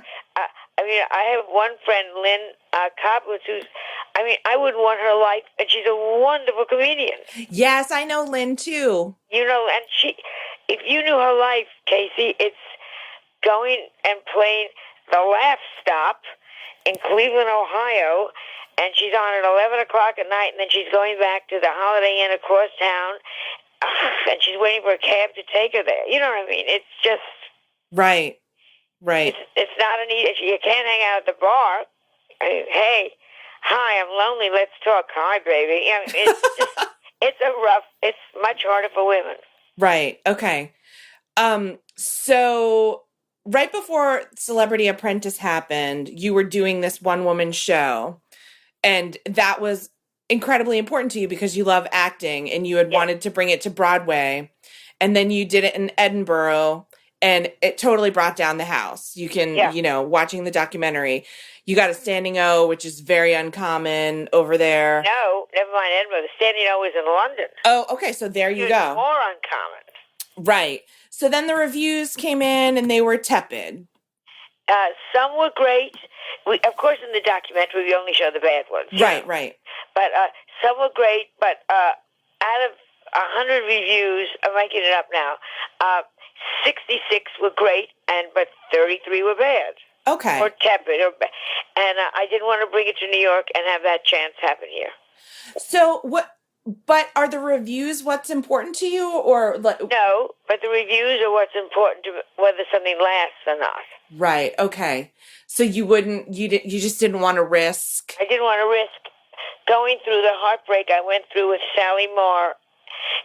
10 years ago, my favorite thing in the whole world is a play called Sally Marr and Her Escorts that I was nominated for a Tony for. Yes. And we got great reviews, and some, as I said, I was nominated for a Tony.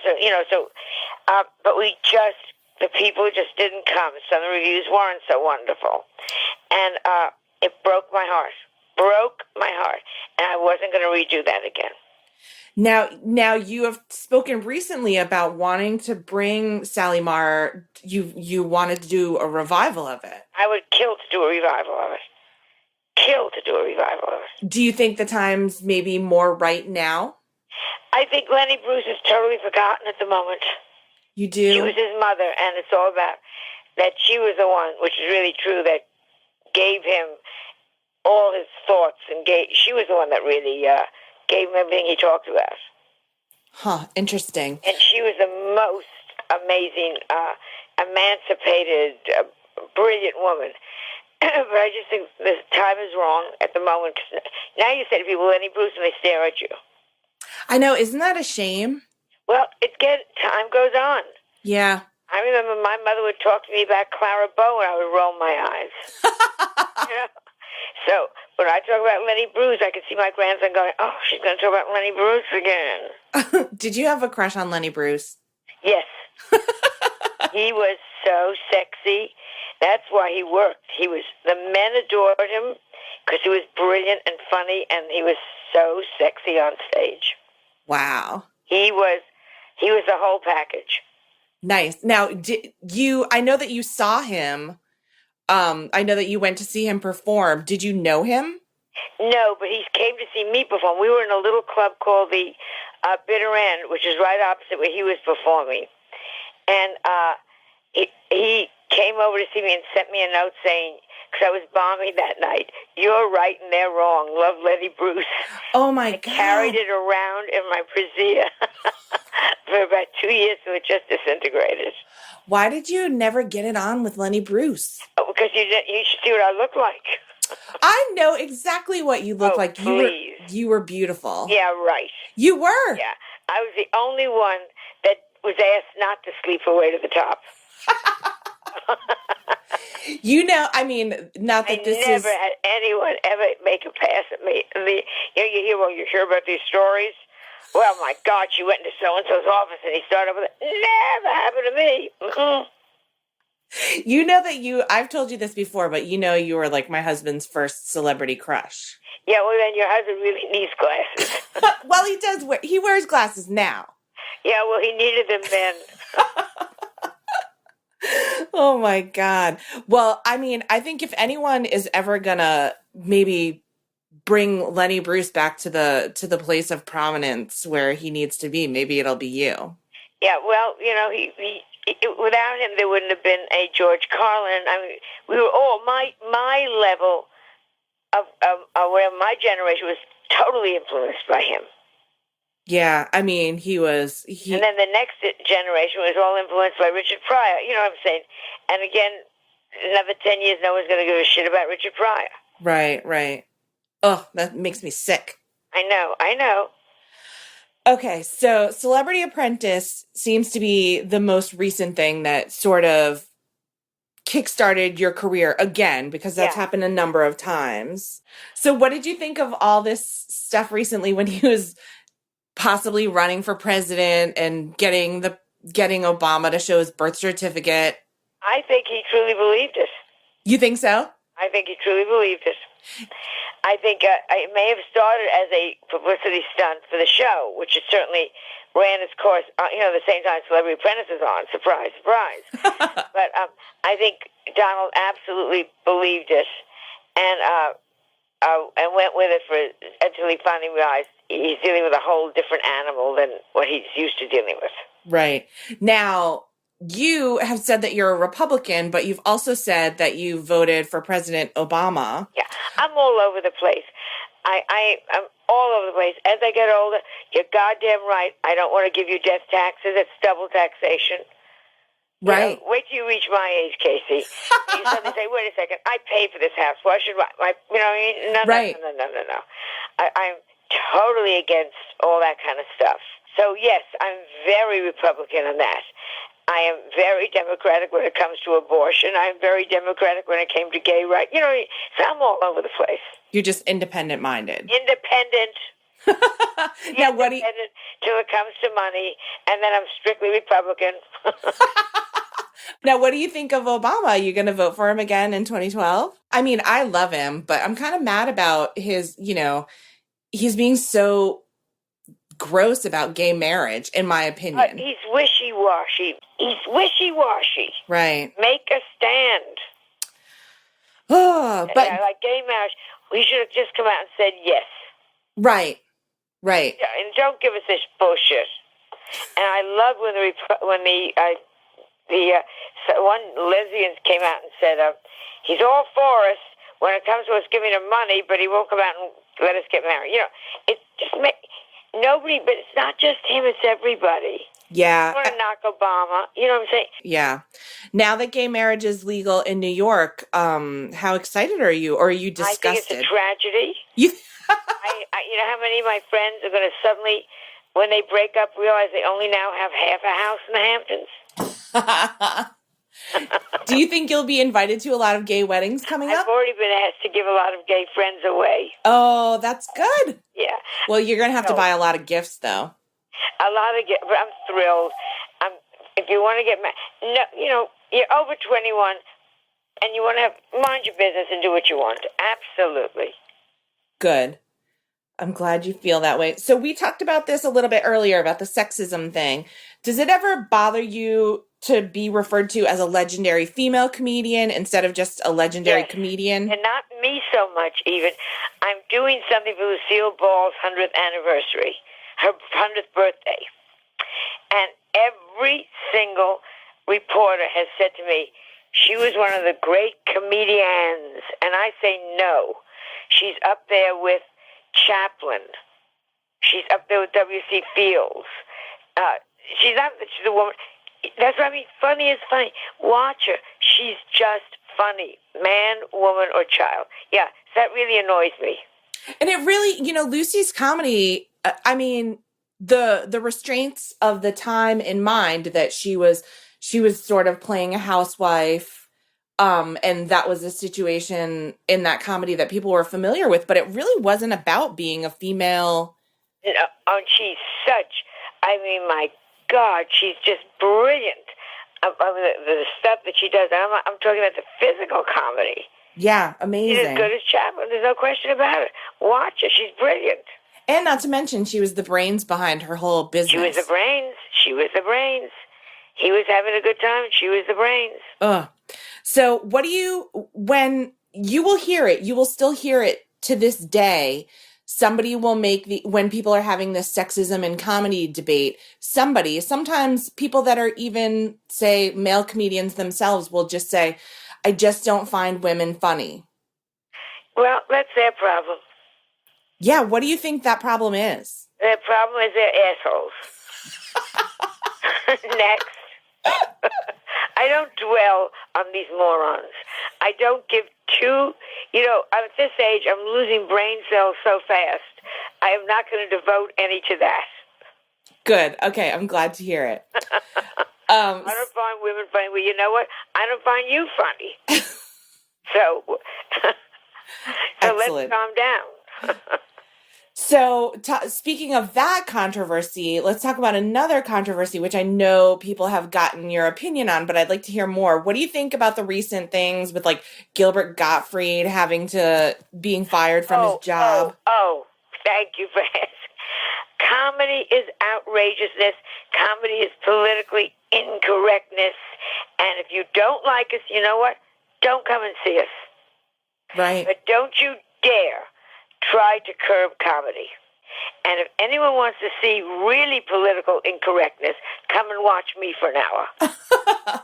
I have. And one of my favorite things when I come see you is I like to look in the audience because there is a mix of people that are just dying, pissing their pants, laughing. And then every once in a while, you'll see a tourist lady or something that looks shocked. And I always want to just ask that person, like, what did you think was about to happen? What did you think you were going to hear from a comedian? What did you think you were going to hear from me after 46 years of my saying, this is wrong, and this is wrong, and that's wrong, and you're all stupid? Right. You know what I mean? Not you're all stupid, I don't mean that, but you know what I'm saying. Right. I find comics, we should be allowed to say any damn thing we want. And you have the right to come into the club or walk out of the club. Okay, so... Nobody is held there at gunpoint. Right. Well, I think one thing that's interesting about you is that when people criticize your comedy, sometimes they say that you're a bully and that you pick on other people. But yes, people I do, and I pick on people that are making $25 million a movie. I have never picked on a person that can't answer back.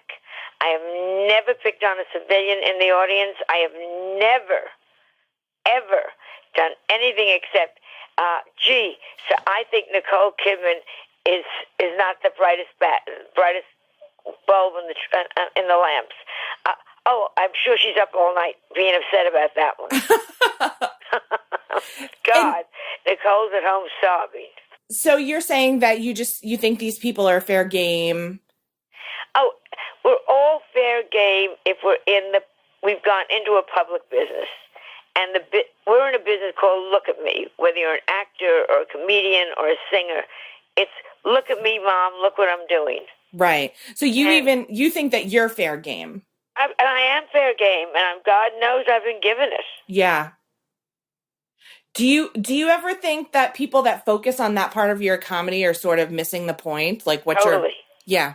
And it's usually people that haven't seen my act. Yeah, because, totally. I mean, I've seen you a million times. That's why the documentary was such a revelation to people. Because they don't know. They see me now on Fashion Police. Right. And it's all sharp jokes. You know what I'm saying? Yeah. But that's what I'm there for. Then they go to see Joan and Melissa, which has been picked up. Yes, Please congratulations. And they see a whole different side of you. Right. Is that ever hard for you to deal, do you try to stick up for yourself, or do you just let it be? I have no friends, so there's no one to stick up to.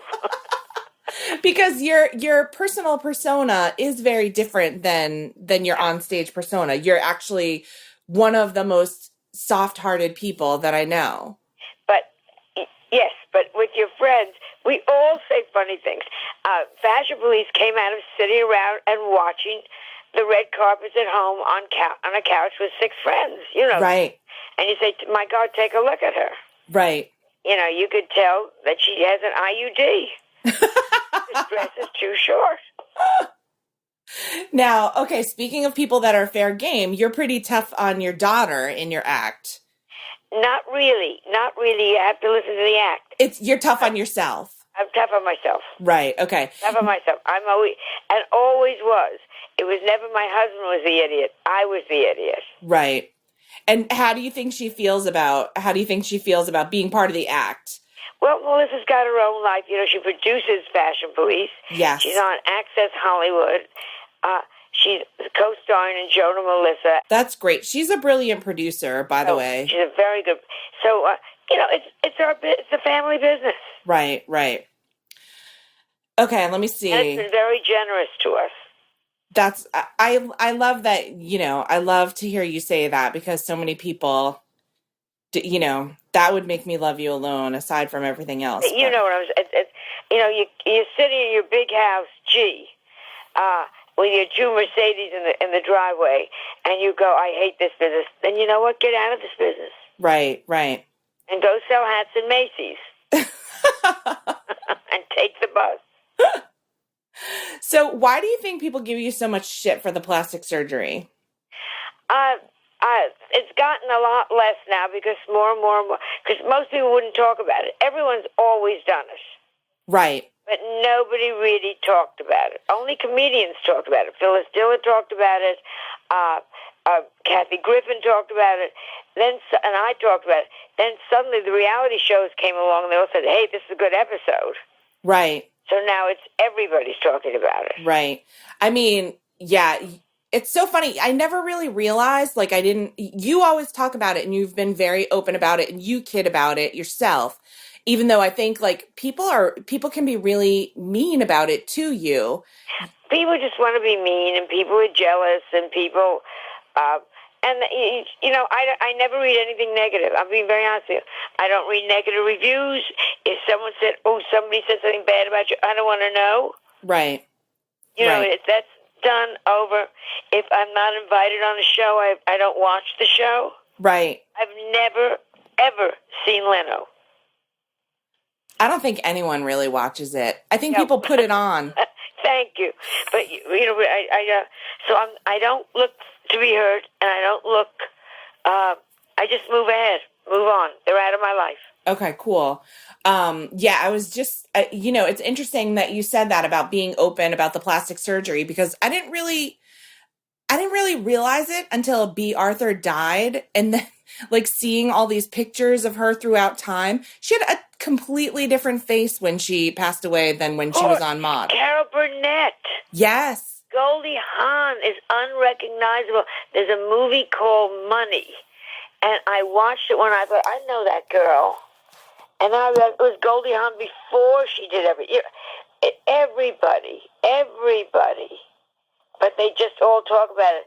Raquel Welch, I love when she comes out and says, I just eat well, you know, and I sleep. And you do under the knife, the anesthesia. Do you ever have any regrets about any of the work that you've had done? No, because I do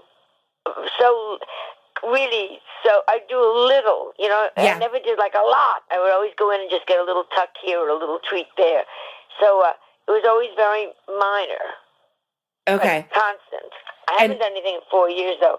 But we are going to do something on Joan and Melissa. Oh, you are? Are you going to get, something taken completely off? Start a trend? No, because we have to go back to work. But I will do something. Just just a little something? A little something. I know that you don't take the easy way out vanity-wise. You're working out like crazy. You and I have never had dinner together because I don't think you eat dinner. Yes, right.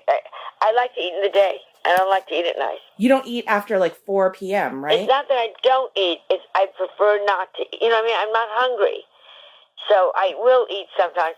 But I'm very hungry in the morning, very hungry at lunch. And then at night, give me a nice glass of wine, and I'm so happy. And then some Altoids you have. Yeah, Altoids or, 2 crackers and a piece of cheese. You go, this is heaven. That's why I love France. Because you can have just a piece of cheese and a baguette and a big glass of wine, and life is good. That's good. I like how you do it. You have your iced coffee in the morning, muffin. And food all day. So we talked a little bit about the fashion commentary on Fashion Police, and you said that it came out of just sitting around and sort of making fun of it with 6 friends. But you are a lover of fashion.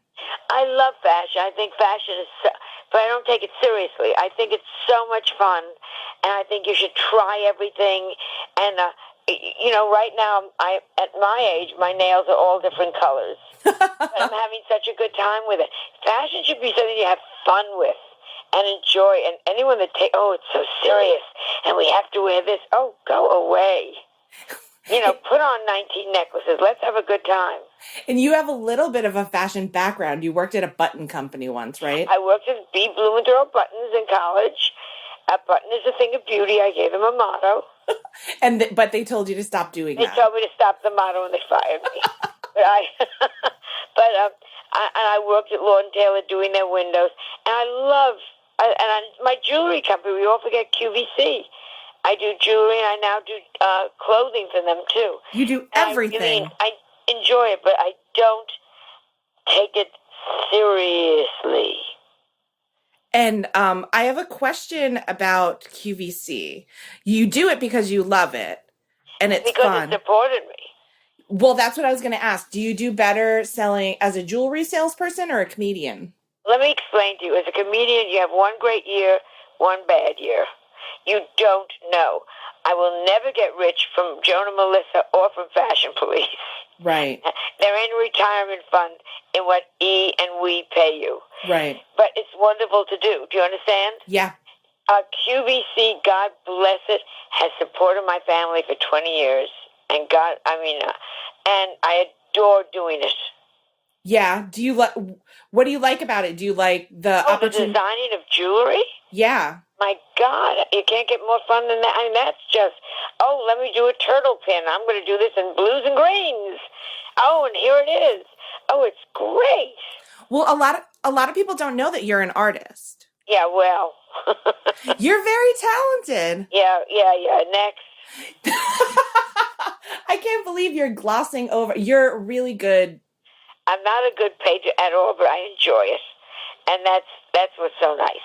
All right. Well, I love to do it. And I paint very bright colors. I paint, again, like a third grader. No, that's not true. You give me 4 primary colors, and I'll give you a picture. She's lying, America. I hope you give me one of your trashy paintings. Trust me. You'll be screaming, she's coming to the house. Where the fuck is it? We have to put it up. So you're a graduate of Barnard College. Yes. And I have a question. Did you ever enter one of the posture contests they had for girls in the 1950s? No. No. I didn't know we had a posture contest. You didn't know? No, but I would have entered it. Did you ever hang out with Barbara Walters when she was at Sarah Lawrence? No, Babsy and I, or Baba, as I like to call her, behind her back. We only got friendly recently. We were very competitive as younger women in the same field. Really? And she won all the time. I'm interviewing Jerry Lewis. She's interviewing Sadat. So who's winning here? What's interesting to me about her is she was such a privileged child. Yes. I mean, crazy. Your dad was a doctor, so you guys were doing okay in Brooklyn. Yeah. But she's like loaded. Yeah. She was very privileged. But again, different things shape us. Yeah. Oh, and so you guys are friends now. We're friends now. Sometimes, which is hilarious. Cindy Adams, Barbara Walters, and I go out to dinner, just the 3 of us. Oh my God. And we make a pact, whatever we say stays at the table. Okay, but can I come and sit at the next table over? And we talk about everybody, and people at the other tables think, I wonder what they're talking about. And what we're talking about is where we're going to be buried. What's a good funeral home? Oh my God. Can we split a nurse when the time comes? I would pay to be a fly on the wall. Yeah, but it's really funny when the 3 of us go out. Oh, good. I'm glad to hear that. I'm glad to hear you're getting out with girlfriends. Yeah, my other girlfriend is Judge Judy, who I adore. You guys are like always going to lunch, you and Judge Judy. I love Judge Judy. Love Judge Judy. She's pretty hilarious. She's funny and she's smart and she gets how good life is. She's terrific. That's great. So, okay, I want to talk a little bit more about the documentary, which was not nominated for an Oscar. No, and it should have been. Do you think there's something sort of poetic about it not being nominated for an Oscar?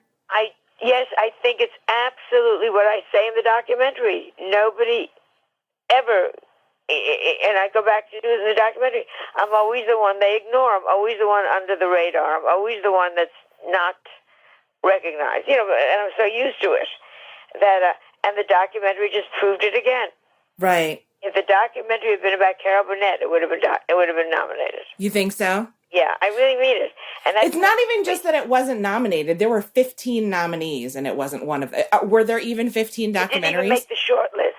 It was just wrong. And I could say this because I didn't do it. The girls that did it are brilliant documentarians, and I just thought it was wrong. And people grab me and say to me, why wasn't it nominated? It's very interesting. I think, in a way, it was like Susan Lucci not getting the Emmy all those years. Right. I think it almost was better for the documentary because Ricky and Annie got so much recognition that it wasn't. You know what I'm saying? Got so much attention that it wasn't. Yeah. Articles were written that it wasn't. Does it make you want to go back and make a documentary that would be nominated? What do you think you'd have to... I'd love to make another one with them. I don't know on what. Yes.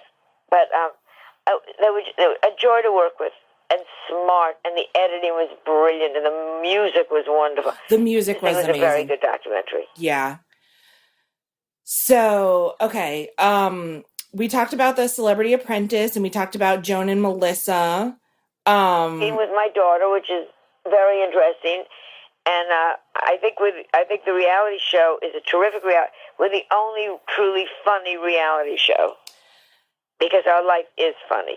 That's interesting that you say that. What I wanted to ask you about that is that, this is sort of the way of the world now, that the reality television is so popular. And that's it. Yeah. Does it ever bother you that that's the way it is? Oh, no, you go with, my God. And does it bother me that there are no more bookstores and they're all reading them on Kindles and iPads? It is what it is. Yeah. You didn't really want Melissa to go into show business, correct? It's a very rough business. And Melissa is brilliant. And if she had been a lawyer, at this point, she'd already been senator somewhere. You know what I'm saying? Yeah. Or she'd be heading for the Supreme Court. And, but again, it's her life. Do what you want in your life. I mean, I suggested she didn't go into it.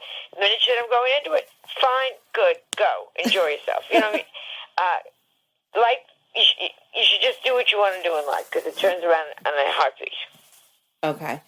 So, you're really involved with your grandson, Cooper. Yes, I'm taking him to Europe this summer. Oh, lucky him. Yeah, we leave in a week. Oh, that you guys are going to have a great time. Yeah, we always do grandma weeks in the summer. That's and just so the two of you? I said, okay, because I rented out my country house because of Joan and Melissa. Uh-huh. Because I'm now in California mainly. I had no place to take him in the summer. So I said, okay, we're going to France, and we're going to England, we're going to France. And we're both so excited. That sounds amazing. What do you hope for him? If you had a wish? Rich wife. Yeah. Rich wife. Are you scoping out girls now? Oh, no, but I just want him to understand a nice rich wife with a yacht would not kill him. Wouldn't hurt him to invite old granny on. So I want to talk about this icon thing. People throw this word icon around like confetti, but you're really a true icon from a generation of icons. That's a year ago. Who do you think are the icons of the future? Or is it even possible to have icons? Oh, who knows? You don't know? Everyone uses the word icon. It's so over. It's like you go over to England and they say, oh, you're so brilliant. Oh, that was brilliant. And at the beginning I thought, oh, wow, they really like me. And then you hear them turn to the cleaning lady. They go, oh, the bathroom today looks so brilliant. You realize everyone's brilliant in England, and everybody's an icon in the United States. So you don't put a lot of stock in it. It doesn't mean much. But it's good. Instead of being called, up to becoming an icon, I was called old. Ah. And now I'm an icon, so they don't care that I'm old. Oh, It good. really helped my career. I hope so. Do you think It really changed? I'm not making a joke. It really changed. It's no longer a question of, oh, she's old, we can't use her. It's, oh, she's an icon. If we can get her, aren't we lucky? So you didn't anticipate that. You didn't anticipate that. No, but it's a great marketing tool. You're an icon. You got it. That's why you can hire me. Do you think now you're on Twitter? Yes. Which I'm a huge Twitter lover. But I'm interested to hear what you think about it, because it's always a joke that people of a certain age, people of icon age, don't get technology. They're scared of it. What do you think of Twitter? I think it's fun when you have something to say. I'm in shock at how many people have that much time on their hands to read it. I just find that. I also find that what's happened now is you can't do anything anymore because it's out there. There's no privacy anywhere. Right. So you might as well get on the bandwagon and join us. Right. And if people are happy to know that Melissa and I took a bus ride, glad to tell you. And how do you feel about sort of communicating with fans on there? Do you think that's a good thing, or do you think? Again, I think I'm delighted to do it. Seriously, I think it's fine. It's fun. I can throw up stupid little jokes, all that stuff. But I don't know. I just there's no mystery left for any of us. Right. You miss that? Ain't no great movie stars anymore, because the only great movie stars, think about it, are the ones you don't know a damn thing about. Angelina and Brad, we don't know anything about them, do we? We don't know how they live. We don't know where their children go. They're not running around they're in the magazines against their wills. Right, right. And that's what makes you a movie star. Oh, interesting. I think that's probably true. Have you ever had any good Twitter dust-ups? Any good Twitter what? Any good Twitter fights? No. Oh, yeah, that moron, Palin's daughter. Oh. Tried to get into a fight with me, and I just didn't want to do it because it wouldn't be fair. I find the whole family so outrageously such liars. I can't look at them. The revisionistic history of this family is incredible. But I can't even deal with them. I know. I mean, ugh. Can't deal with them. Gross. Hang on. I'm coming. Oh, go ahead. Okay. Just a couple more. My trainer just arrived. Oh, okay. Just a couple more questions. That's all right. So you work so hard. You put it out there all the time that you're willing to do anything. You won't turn down any work. What are you doing it all for? Money, love? Oh, I love the business. My God, that I can, at this age, still be viable. How wonderful is this? I love what I do. I love going on a set. I love going backstage, to be allowed to go backstage to say hello to people. That's being taken into the temple. Are you kidding? My God. It's fabulous. I love it. In 2006, you and I worked on a pilot together. Yes, we did, and they should have let that pilot go through. I agree. Yeah. At the wrap party for the pilot, you said, my dream is that this show gets picked up and goes for 7 years so we can all work together until I die. Yes. It didn't get picked up, but that was 5 years ago. I know. Well, that gives me 2 more good years. Are you still planning to die in 2 years? No. Give me another 7. It always starts when a show starts. Oh, okay. That show should have been picked up, and I think that was there was political goings on there. Okay. Yeah, that show should have been picked up. I agree. It was a good show. It was a good show. It would have gotten better. So anytime you start a new project, that gives you 7 more years to live? Yeah. I like how that works. So yeah, I just think I figure now, 86. Okay. 86 is when. Is there something that you want to, not saying that not to bring up your age again for the millionth time, but are there things left that you're dying to do, specific things?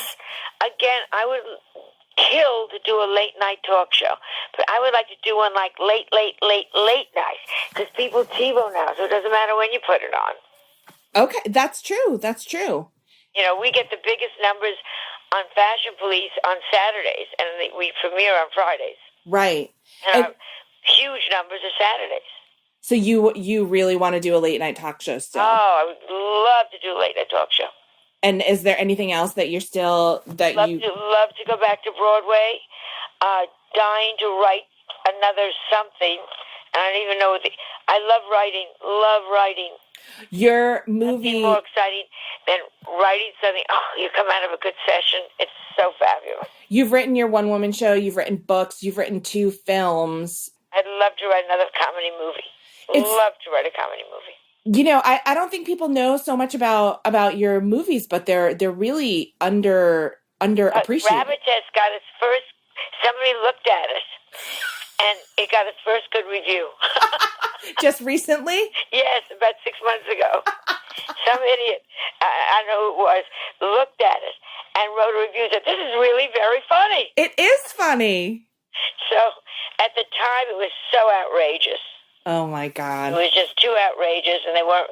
It was before Airplane and before any of these, mad movies and Dumb and Dumber, all that stuff. Right. And they just couldn't deal with it. Maybe we should set up like a screening of it at 92Y. Well, watch. Somebody will hate it again. Don't. No. Let it be a whisper campaign. So, listen, I hope you never die. I hope you never die. You have children, so let's not even go there. Well, if anything happens to me, I know that I'll just send my kids over for you. I would take care of them. Okay. But just in case the unthinkable happens, do you have like a secret diary that tells all the stories? No, nothing. Nothing? Nothing. And I should. Nothing. I mean, you have to write all these things down. Yeah, I know. All the things you couldn't say. Get a commission. We'll get I can't think of anything clever. all your secrets are going to go to the grave with you? And the trouble is I have no secrets. I have to make them up. That's the trouble. Well, and then if you have like a posthumous book that comes out with all these made up. Stupid. They never tell, because they don't know the person. I love when here's the real story on so and so. You don't know them. You have no idea what the real story was. So there's not going to be any scandalous posthumous tell-all coming from. I would like Melissa to write it so she can get the money for it. Oh, there you go. That would be good. There you go. Well, I think that's about it. That's exactly an hour. This is perfect because I have downstairs Anna waiting to torture me. Well, have a great workout, and thank you. So good talking. Seriously, in the fall, I would like to see you because I'm going out to do Joan and Melissa for the summer. Yes. But is life good? Is everything all right? Yeah, everything's good. Thank you so much for, just being such a nice cheerleader with my little book. And how is Andy Cohen doing? I think he's still writing. I think he's doing okay. Here's what I will say is that I think, I know that sometimes he has a little bit of a reputation, but he is a genuinely nice person. Okay, that's good. Yeah. So I know that sometimes it's actually funny because I talk to him about you a lot, and he gets calls that like people are trying to say things about him to Page 6 or whatever. And he hasn't been on TV all these years like you have. Right. And I try to make the point that if people are picking on you, that means that you have their attention. That's good. Right. So, so it's interesting. He comes from a producing background, but he tries to be good and he tries to do the right thing. Just tell him, and this is from me, always make sure the picture is a good picture. Doesn't matter what they say. Just make sure it's a good. You look good. That's all that counts. That is hilarious. I would love to get together in the fall and talk about whatever. And anything to help, that. I really, really appreciate it. I appreciate, when the book was coming out, I was so nervous, even though it's just a book for kids. And no, it's great. It's great. Thank you. It's a fun thing to just, just like it's fun to write for you because you're so appreciative and you really just respect what people are trying to do, writing comedy. It was fun to write something that nobody else had any input into. Yes. It's It's wonderful. It's absolutely wonderful. Thank you so much. Okay, my darling, I'll speak to you soon. Have a great July 4th. I'm sorry I had to do this on the weekend. No, that's okay. Thank you. You have a great July 4th, too. Okay, thanks. Too late. Goodbye. Bye.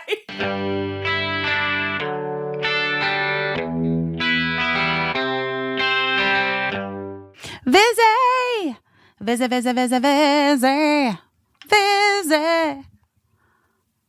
Well, it's that time again, guys. We're going to talk about Vizzy. We're going to talk about Vizzy because we love it. It's the hard seltzer of choice for Busy Phillips is doing her best. This podcast. And also just Busy Phillips and in life. Caissie St. Ange. And we know a lot of you love it too. You've been tagging us in your Vizzy posts, and it always makes me smile because it's so good, and I'm glad people are enjoying it and also getting a little boost of vitamin C. Oh, where's that vitamin C coming from? I know where it's coming from. The acerola cherry. A super fruit that has 30 times more vitamin C per cup than an orange. Did you know that? You did, because you listen to these ads, because you love me and Caissie, and you love Vizzy, and we love you. There are so many hard seltzers for you to choose from. It's very hot right now to be a hard seltzer. But you know what the hottest hard seltzer around is?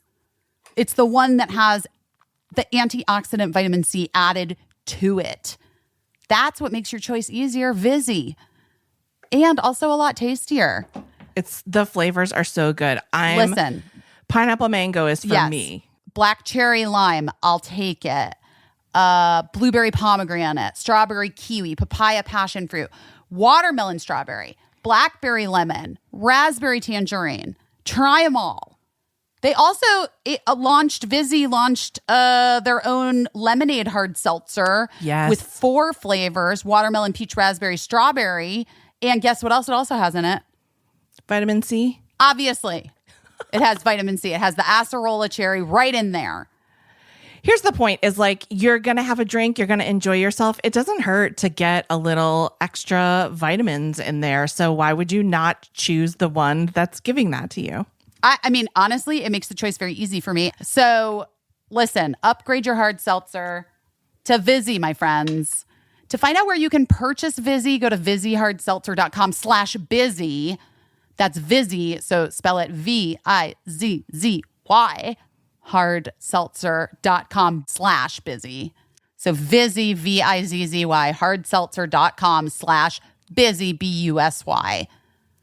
That's where you're going to go, and you're going to find out where you're going to buy Vizzy so you can have it yourself. Guys, obviously you have to be 21. Ooh, Sakara. We love you. I love Sakara. Listen, Sakara is something that I've used for years. It's a nutrition company that focuses on overall wellness that starts with what you eat. They have organic, ready-to-eat meals. They're made with powerful plant-based ingredients, and they're designed to boost your energy, improve your digestion, get your skin glowing. The food is so delicious. And I have returned to Sakara year after year because sometimes I'm like, I feel like not my best. My body doesn't feel good. Just physically, I want to reduce inflammation and stuff.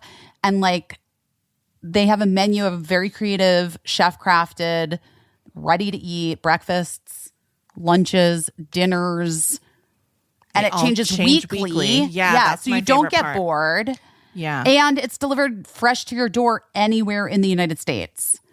It's so helpful to me just to have, because I'm not always making the best choices out here, especially cooking for myself at home. And it's just so helpful to me to have somebody be like, you know what, let me deliver this healthy food to you. It's one less decision you have to make. And I know that it's good for me and that I'm going to feel good after eating it. You also don't have to do you don't have to do it every day of the week.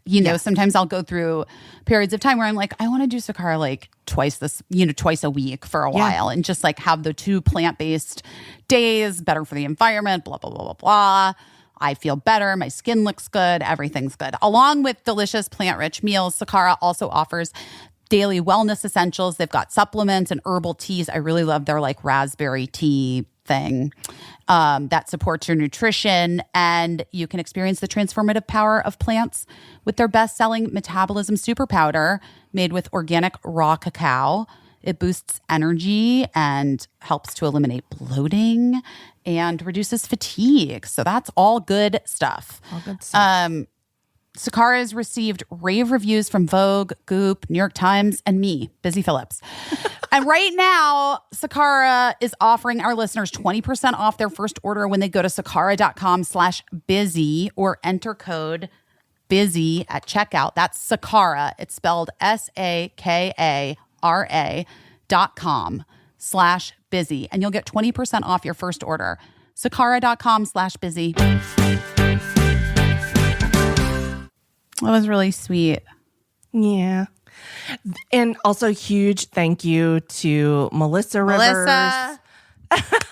We love you. Listen, Melissa, I really related to the part where you're talking about like Joan being hard on Melissa, but she's like in her act or whatever. And she's like, no, I'm really hard on myself. Yeah. You know, and I really fucking relate to that as somebody who has like spoken publicly about my own children. And I'm someone who's like in the public sphere, obviously.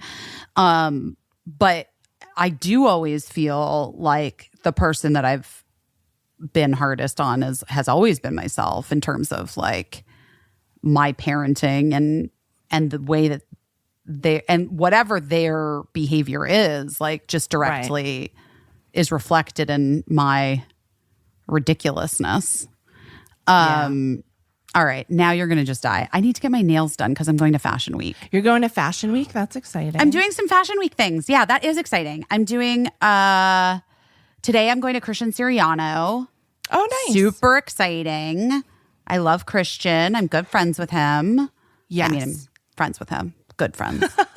He's a good person. He's your friend and he's a good person. He is my friend. I like him so much.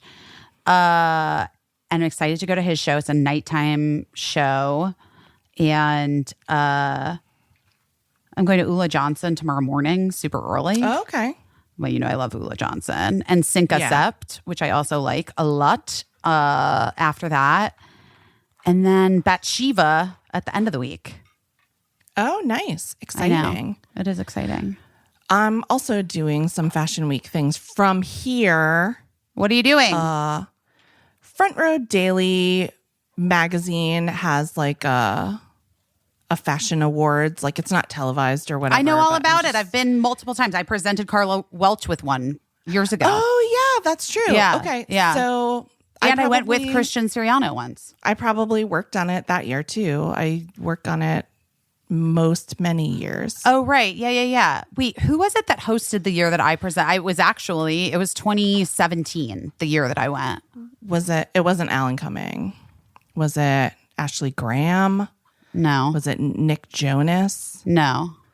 Was it Derek Blasberg? I don't fucking know. I don't know. I don't remember. Well, guys, this is the most business Busy has ever done during a podcast, getting her nails done. Is it distracting? I don't think it's distracting. You guys, listen, I got to live my fucking life. You're going to be fine. I'm going to tell you, you're going to be fine. Everybody is going to be fine. It's less noise than me eating a salad. You know what I mean? True. Let's be real. Yeah. It's a little, Gina's not barking.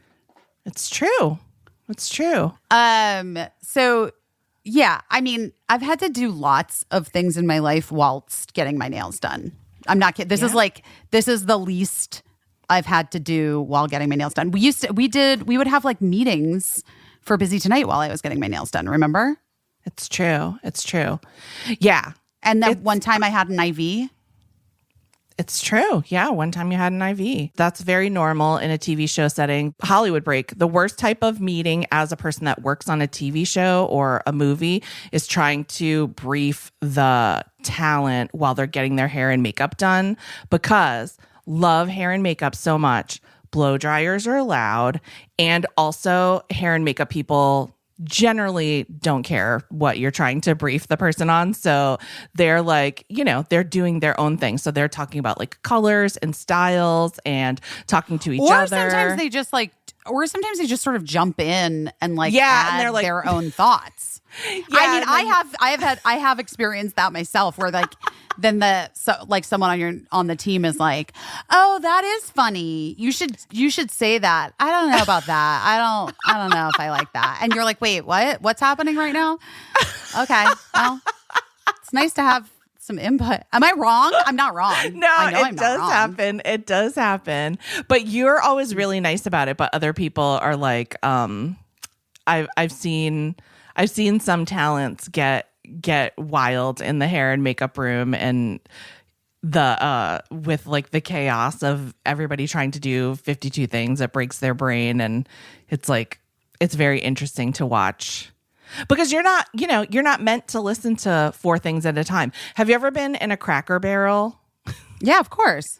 Do you know how like everybody has like a little earpiece, and I guess like kind of a manager is like telling them what to do? I didn't know some that. of the time. I think this is true. If anyone's worked at a Cracker Barrel, tell me. But I've seen it in other businesses too, where people sort of wear an earpiece, like an in-ear thing. Oh, well, for sure, Cheesecake Factory. Yeah. And so like a manager is often talking to the person while they're trying to like do customer service to you. And you can watch their brain break because you're not meant to be talking to one person and listening to another person at the same time. So, well, that was always my issue on Busy Tonight, why I hated the in-ear and I wouldn't do it. Yes. Yes. Because it was like, I don't need, while I'm trying to like listen to something that the guest is saying, you in my ear, or Liz, the director in my ear, saying like, "Busy, ask about X," or whatever. Right, like, you know, right. like it's just too confusing for my brain. Yeah. And anytime I've ever done any of those like cooking shows, Top Chef or Top Chef Masters or whatever, the in-ear thing is always the most disconcerting. It's also disconcerting like when you're standing with the other person who's wearing it, because you'll be in the middle of talking to them about something like regular, and then all of a sudden they get this like far off look in their eye and you're like, "What's happening?" And then Yes. they're like, "Okay, yeah, got it. Thank you. I got it. Okay. And, all right." And then you realize they weren't listening Yes, to you at the whole all. time. The whole time. And you're like, "Oh God, this is so awkward." Andy Cohen, believe it or not, is the person that I've worked with that is the best with the in-ear monitor. Why wouldn't I believe that? Because like I don't even know if people realize that he's wearing one. He does like to wear one. But here's a few things. One time he took it out and put it on his dinner plate and then almost ate it because he thought it was a nut because it's so small. And they're so expensive. So if he had eaten that, I just don't even know what would have happened. Also, he's really good at it to the point where I think people wouldn't realize that he uses one. But there have been times when I saw his brain break a little bit because either the person was talking to him so much, like off camera, or I don't know what. But then, like, when that happens, you reply to the person you're talking to, but what you meant to, like, say to the person in your ear, or who knows. One time somebody made him laugh at a really inappropriate moment, and it was on live TV, and I just felt terrible for him because there's nothing you can do, but he just laughed like out of nowhere at a time when the other person was talking about something serious. I mean, okay, wait. I have a question for you. Yes. What did people think about our newsletter? Are they into it or not into it? Here's what I will say. Some people were honest and were like, "Oh, I get a bunch of newsletters and I just delete them. I don't even read them." But a lot of people were like, "Yes, I would love a newsletter. I'd prefer," for the most part, people would prefer an emailed newsletter. And a few people said text, but maybe it's like a situation where we can figure out like people can choose to be texted or emailed. But yeah, I think like anything, we start out small and we see how it goes. And like, I think the goal has to be to do something that we think is fun and that we think other people will like. I think it should be fun and funny and weird and, you know, like a nice treat for people. And, you know, if people like it, they like it. Well, Right? I think that's, I guess, the thing about life. Yeah. Right? Yeah. It's just, I just have a feeling that it will be something that will start and we'll figure out pretty quickly like what our vibe is and what we want to do.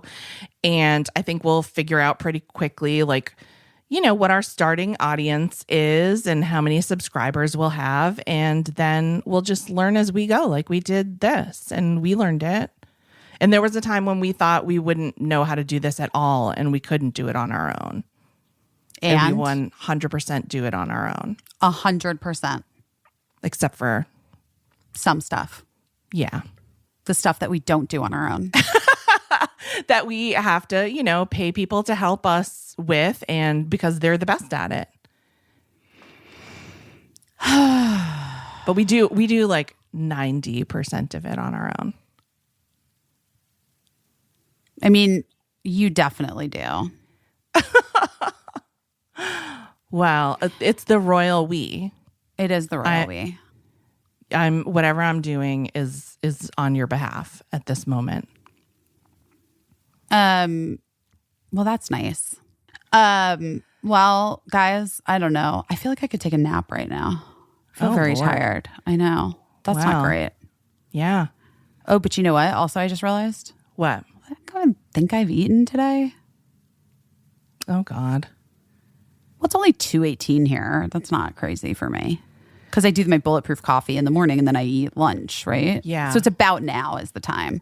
Yeah. Sometimes when I feel like this, I forget like, oh, you probably just need protein. Yeah. And if I just ate some like turkey, not that I'm going to do it on this podcast. Don't worry, guys. But, I love that that's a thing that you're like a little defensive about eating on the podcast. I think it's annoying. I got his multitask. I like that when Joan's talking about how like people can't believe how much she works, and she's like, I guess people just don't work as hard as I do. I like that's literally my feeling. I'm like, I guess people just don't have as much shit to do as me that they can like find time for a fucking salad in their life. Like, good for you. I'm happy, I guess. But like, maybe you prioritize your salads, but I don't. I don't prioritize my food, or like I have things that need to happen when they need to happen, and if I happen to be doing other things at the same time, well, then that's just the way that it's going to be, man.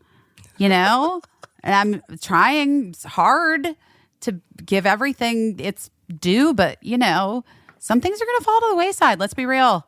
It's true. It's true. Salads are the biggest of them. The most classic was that in one podcast, we talked about how gross it is to listen to people eating and how it enrages us. And then we had salad and people were like, that was ironic. And no one ever said I wasn't a hypocrite, okay? Like, just let's be real. Like, let's be real. I never have said that I'm not a fucking hypocrite. I'm trying my best. I am trying my best. It's not gross when you hear yourself eat. It's not full hypocrisy. But by the way, we all deserve a moment of hypocrisy. That's the thing. It's not rational to think that, like, it's not rational when you want to murder someone in your house because of the way they're chewing. But it is like a thing and everybody shares that. But you don't want to like murder yourself when you're chewing. I've heard myself sometimes and been like, this is it. This is the worst. I'm not kidding. I have. But whatever. There's nothing I can do about it. We're all hypocrites a little bit at some time. At one point or another. I mean, I just definitely. a little bit.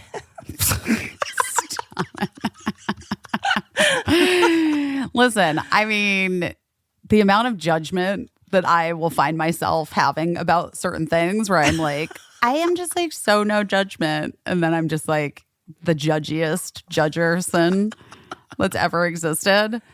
I mean, I realize I have things I can work on. That's the thing. Here's what I will say. I am, we've said it before, we'll say it again. A bitch contains multitudes. I am fairly self-aware in the multitudes that I keep. So I know that I can talk a big game about not judging others. But that also sometimes I get super fucking judgy. I mean, listen, people get judgy about judginess, Like whenever I'm a little bit judgy and I let it slip, then people are like, Shame on you. Do better. I think you should have to file some type of application to use the phrase do better to make sure that the person that you're do bettering isn't just like, just doing something average and imperfect and human. I think do better is like, that's it's not an allegation. What is it? It's a serious command. I mean, that is what I said to the former president of E. Well, I mean, that was a case where somebody should say do better. But if I'm just saying like, oh my God, I don't like that person's shark bite hem on their tunic top or whatever. Right. I don't need someone to do better me. If I say I'm not a fan of napkin hems or whatever, I don't need someone to spray me with do better. Do better. Like, yes, are we changing the name of the podcast to do better? Do your own research and do better. Oh my God, the internet. I know our friend John Levinstein was asking if there was a sale on a word this week. What was it? Oh, parasocial. He was like, was there a sale on the word parasocial? Everyone is using it. And I was like, oh, yeah, that's true. I have seen people using the word parasocial a lot. I didn't see it. I feel like we follow all the same people. Wait, who was using it and why? I just think I think it's because of the John Mulaney, Olivia Munn. Wait, what happened? Swirling. I missed that whole thing. I just saw that it was like all of a sudden that he was maybe trending or something. And then I was just like, I have no interest in this moment in my life, in time, in the history of the world. I am not going to waste one single click of the keyboard looking this up. Do you know what I mean? Yes. Like I was just like, it doesn't fucking, but now I want to know. So yeah. what? Well, John Mulaney, who's like old colleague and friend of mine, he's been going through some troubles and he's been to rehab and he's divorcing his wife.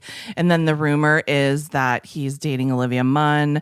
And then the internet exploded when she stepped out looking, in people's opinion, like she might be pregnant, which, it's ironic in the time where we're like, women should do whatever they want with their bodies or whatever, that we're also like all frothing at the mouth, like with this celebrity gossip. And again, hypocrite, because I definitely did look. And then people just started to really talk about what they thought about John Mulaney. And so I think that's where people were like, your parasocial relationship to a comedian isn't a real relationship and you don't know his business and you should just not have any opinion, et cetera, which I agree with. But also to people's point, his comedy talks about his personal life sometimes, and he's talked about his former wife in his comedy sometimes, and so people feel invested. But even though you're invested in something, it doesn't mean that you're a majority owner of something, so it also doesn't mean that you know everything. Exactly. I mean, so in fact, I don't know. Who fucking knows anything about anyone? I know like literally all of the people involved in this, and I have no fucking idea. And you don't know anything about it. Yeah. This is so stupid. We had this conversation a lot. A lot of people DM'd me around the J-Lo and Ben thing, and people were like hurt on A-Rod's behalf, being like, she just broke up with A-Rod and now she's like out here with Ben. And I'm like, you don't know what was going on with her and A-Rod. And like oftentimes celebrities, Hollywood break, oftentimes, and I'm not saying this is what happened, I'm just saying in my experience, I've seen it happen many times. A couple in the public eye decides that they're going to go their separate ways. The time between when they've decided that and when we know about it is sometimes a very long time because they're waiting for a mutually acceptable and like easy to deal with time to to make a statement. Sure. Or sometimes I have known people to wait until like they have everything figured out Yes. Yeah. Or whatever. Or maybe they're trying to work it out, but it's not working out. Or sometimes I'm sure celebrities in couples find out stuff the same time we're finding out stuff because. Right. Oh my God. Who was that? That was like a famous story. Was it Minnie Driver? Minnie Driver. Didn't Matt Damon say Matt that Damon they broke weren't up together with her in an on interview? Oprah? Yes.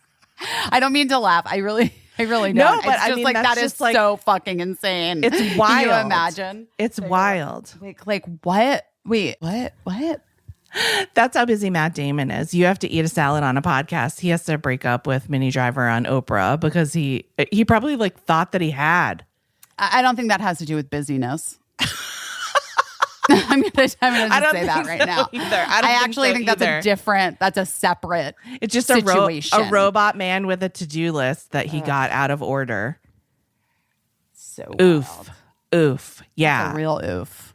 That's. I mean, Minnie Driver, you deserved better. You deserve better now. I'm sure she's over it, but I'm not we should entirely. Be over it. We should I'm be not over it.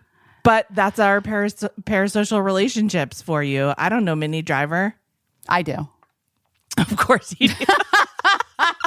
We were in the same baby group with Birdie and Henry. Were in the same baby group. Actually, I mean, anyway, I don't need to get into this story. What? Nothing. Just like it was a baby group that had a lot of drama. The baby group had a lot of drama. Baby drama. Well, I think it was more like the moms had drama, but the babies were fine. Yeah. But the babies are all like teenagers now, so who fucking cares? We made it. We made it. You should have a reunion once it's all clear. One of the babies, and I can't even talk about that. Oh Lord. Well, not like nothing happened to the baby. I mean, the mom and I just had like I wonder if we should cut this out, but I'm going to say it and then you let me know what you think. Okay. One of the babies from baby group then later in Birdie's life ended up being Birdie's like main bully. Nemesis.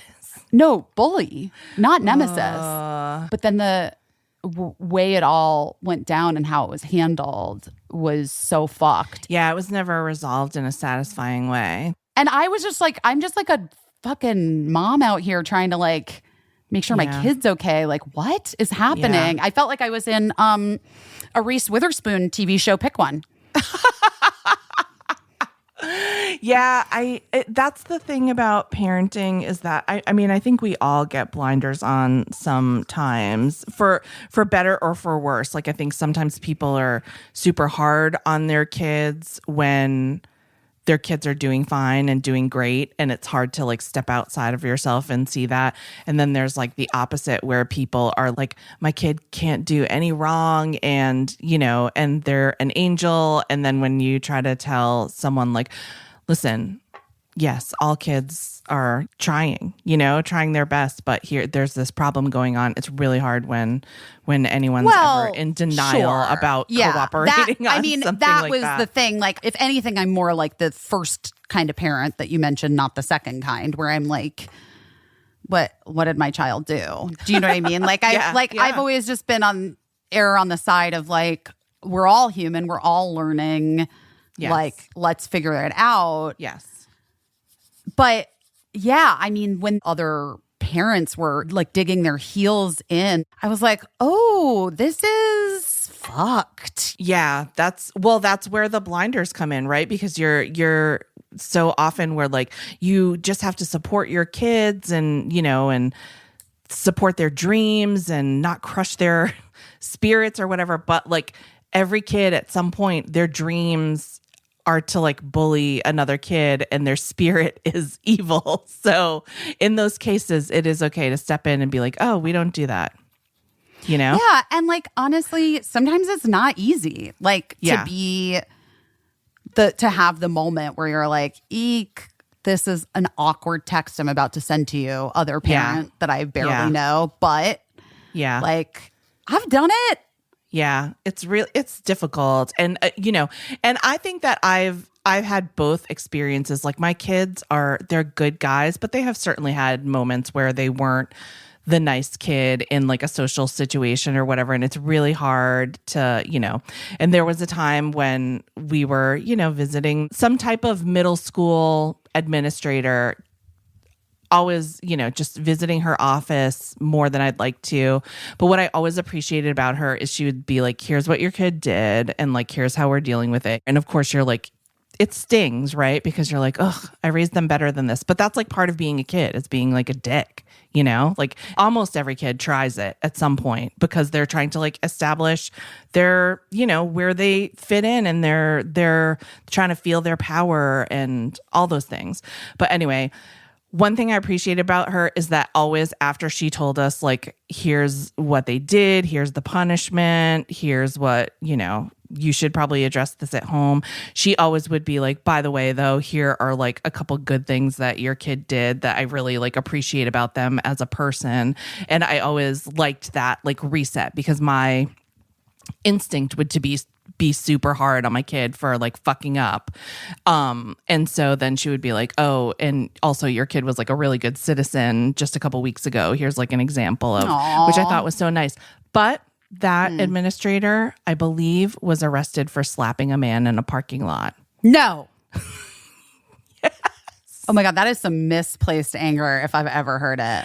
Did I ever tell you about my years of misplaced anger where I would like get into fights with parking attendants? Oh yeah, we've talked about it on the podcast, haven't we? Because we did have we had the one thing where we both got into a fight with that parking attendant. Fight because they wouldn't pay for our parking. But that was about the like disrespect of what our perceived disrespect within the entire entertainment industry. It was a very disrespectful meeting at one of the richest companies in the world. And then when we tried to leave the meeting that we were invited to, they charged us. That they were dicks to us the entire time of the meeting. They were like truly assholes to us the whole meeting. And then we tried to leave, and then they're like, you owe $30. It was like, because it wasn't like, by the way, had it been $3, I would have been like, whatever, fine. Yeah, it's $3. But if it gets literally into like $30 for parking at this place where there was nowhere else to park. It was a gigantic lot. You had to park. We were told to park in the lot. They kept us assholes. Over. Yes, they were assholes in the meeting. They kept us longer than they should have. And then like we try to leave, and they didn't give us enough validation, by the way, figuratively and literally.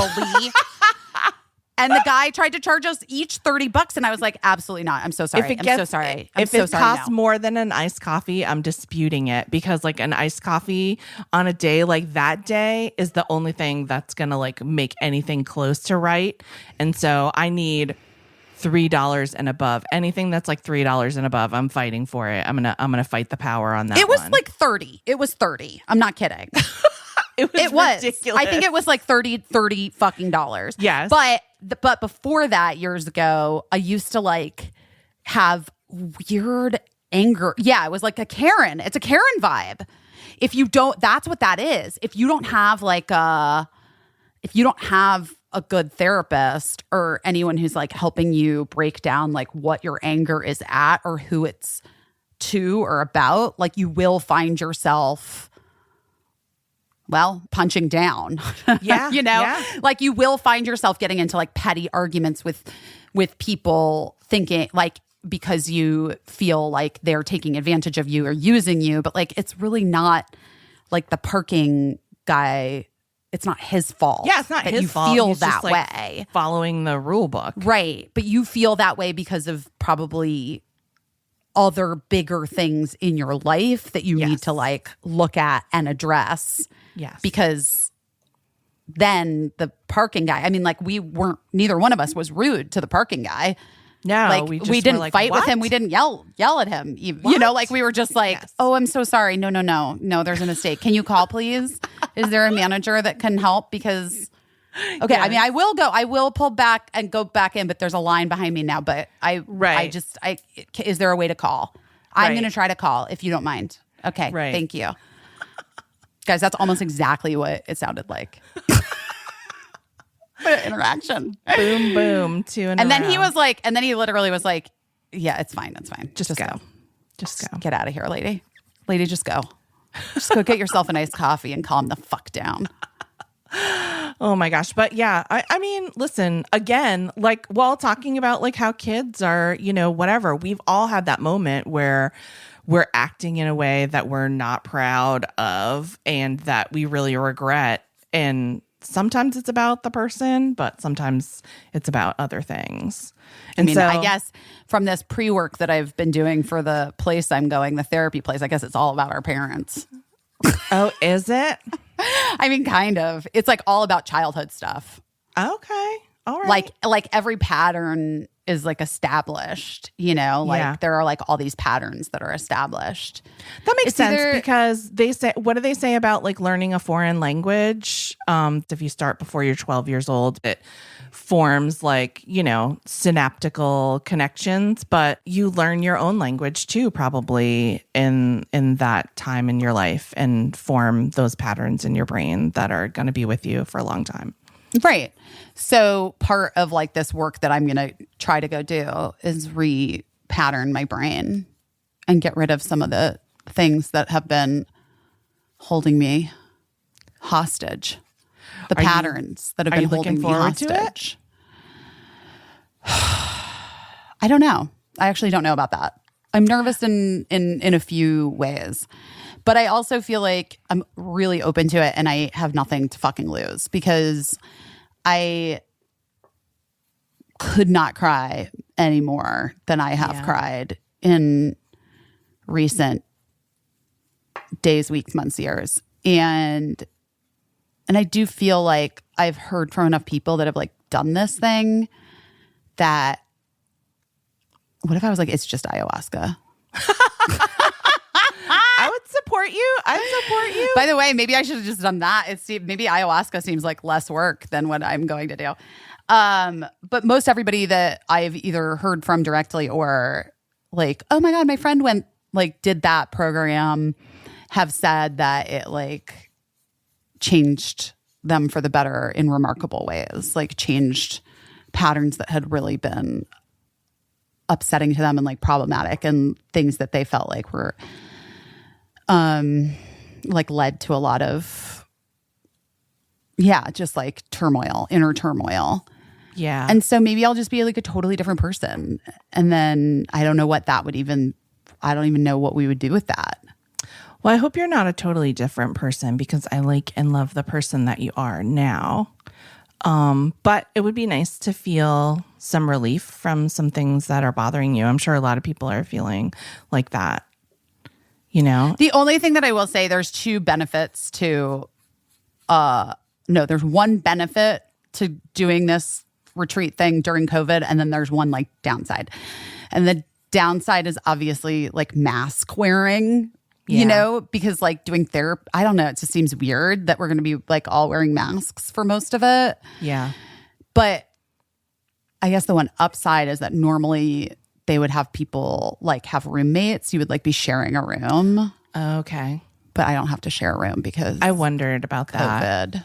Yeah. And I wondered about your ability to share a room with a stranger, if that would be, because that would make me feel way too weird. I don't think I would be able to do it. I'm not going to lie. Yeah. I wonder if they make exceptions for that. But like I asked about listening to music and stuff. And the woman was like, did I tell you this already? No.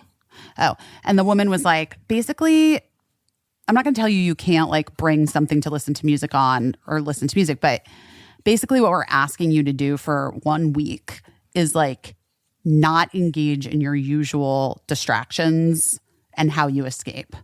So like you have to decide, like, is music a thing that you use? And I was like, yeah, I guess it is. Yeah. She's like, well, then I would say you make that decision for yourself, but like probably not. You probably don't want to, like, you probably want to not do that because,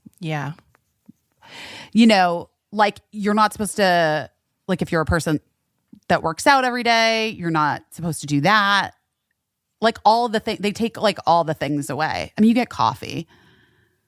You can smoke, I guess, if you're a cigarette smoker. But like, there's no like alcohol, obviously. There's no drugs. Right. Like, and there's no like abundance of candy or something. You know what I mean? Like they don't like, there's no, it's like healthy food that's like things that you get everything you need.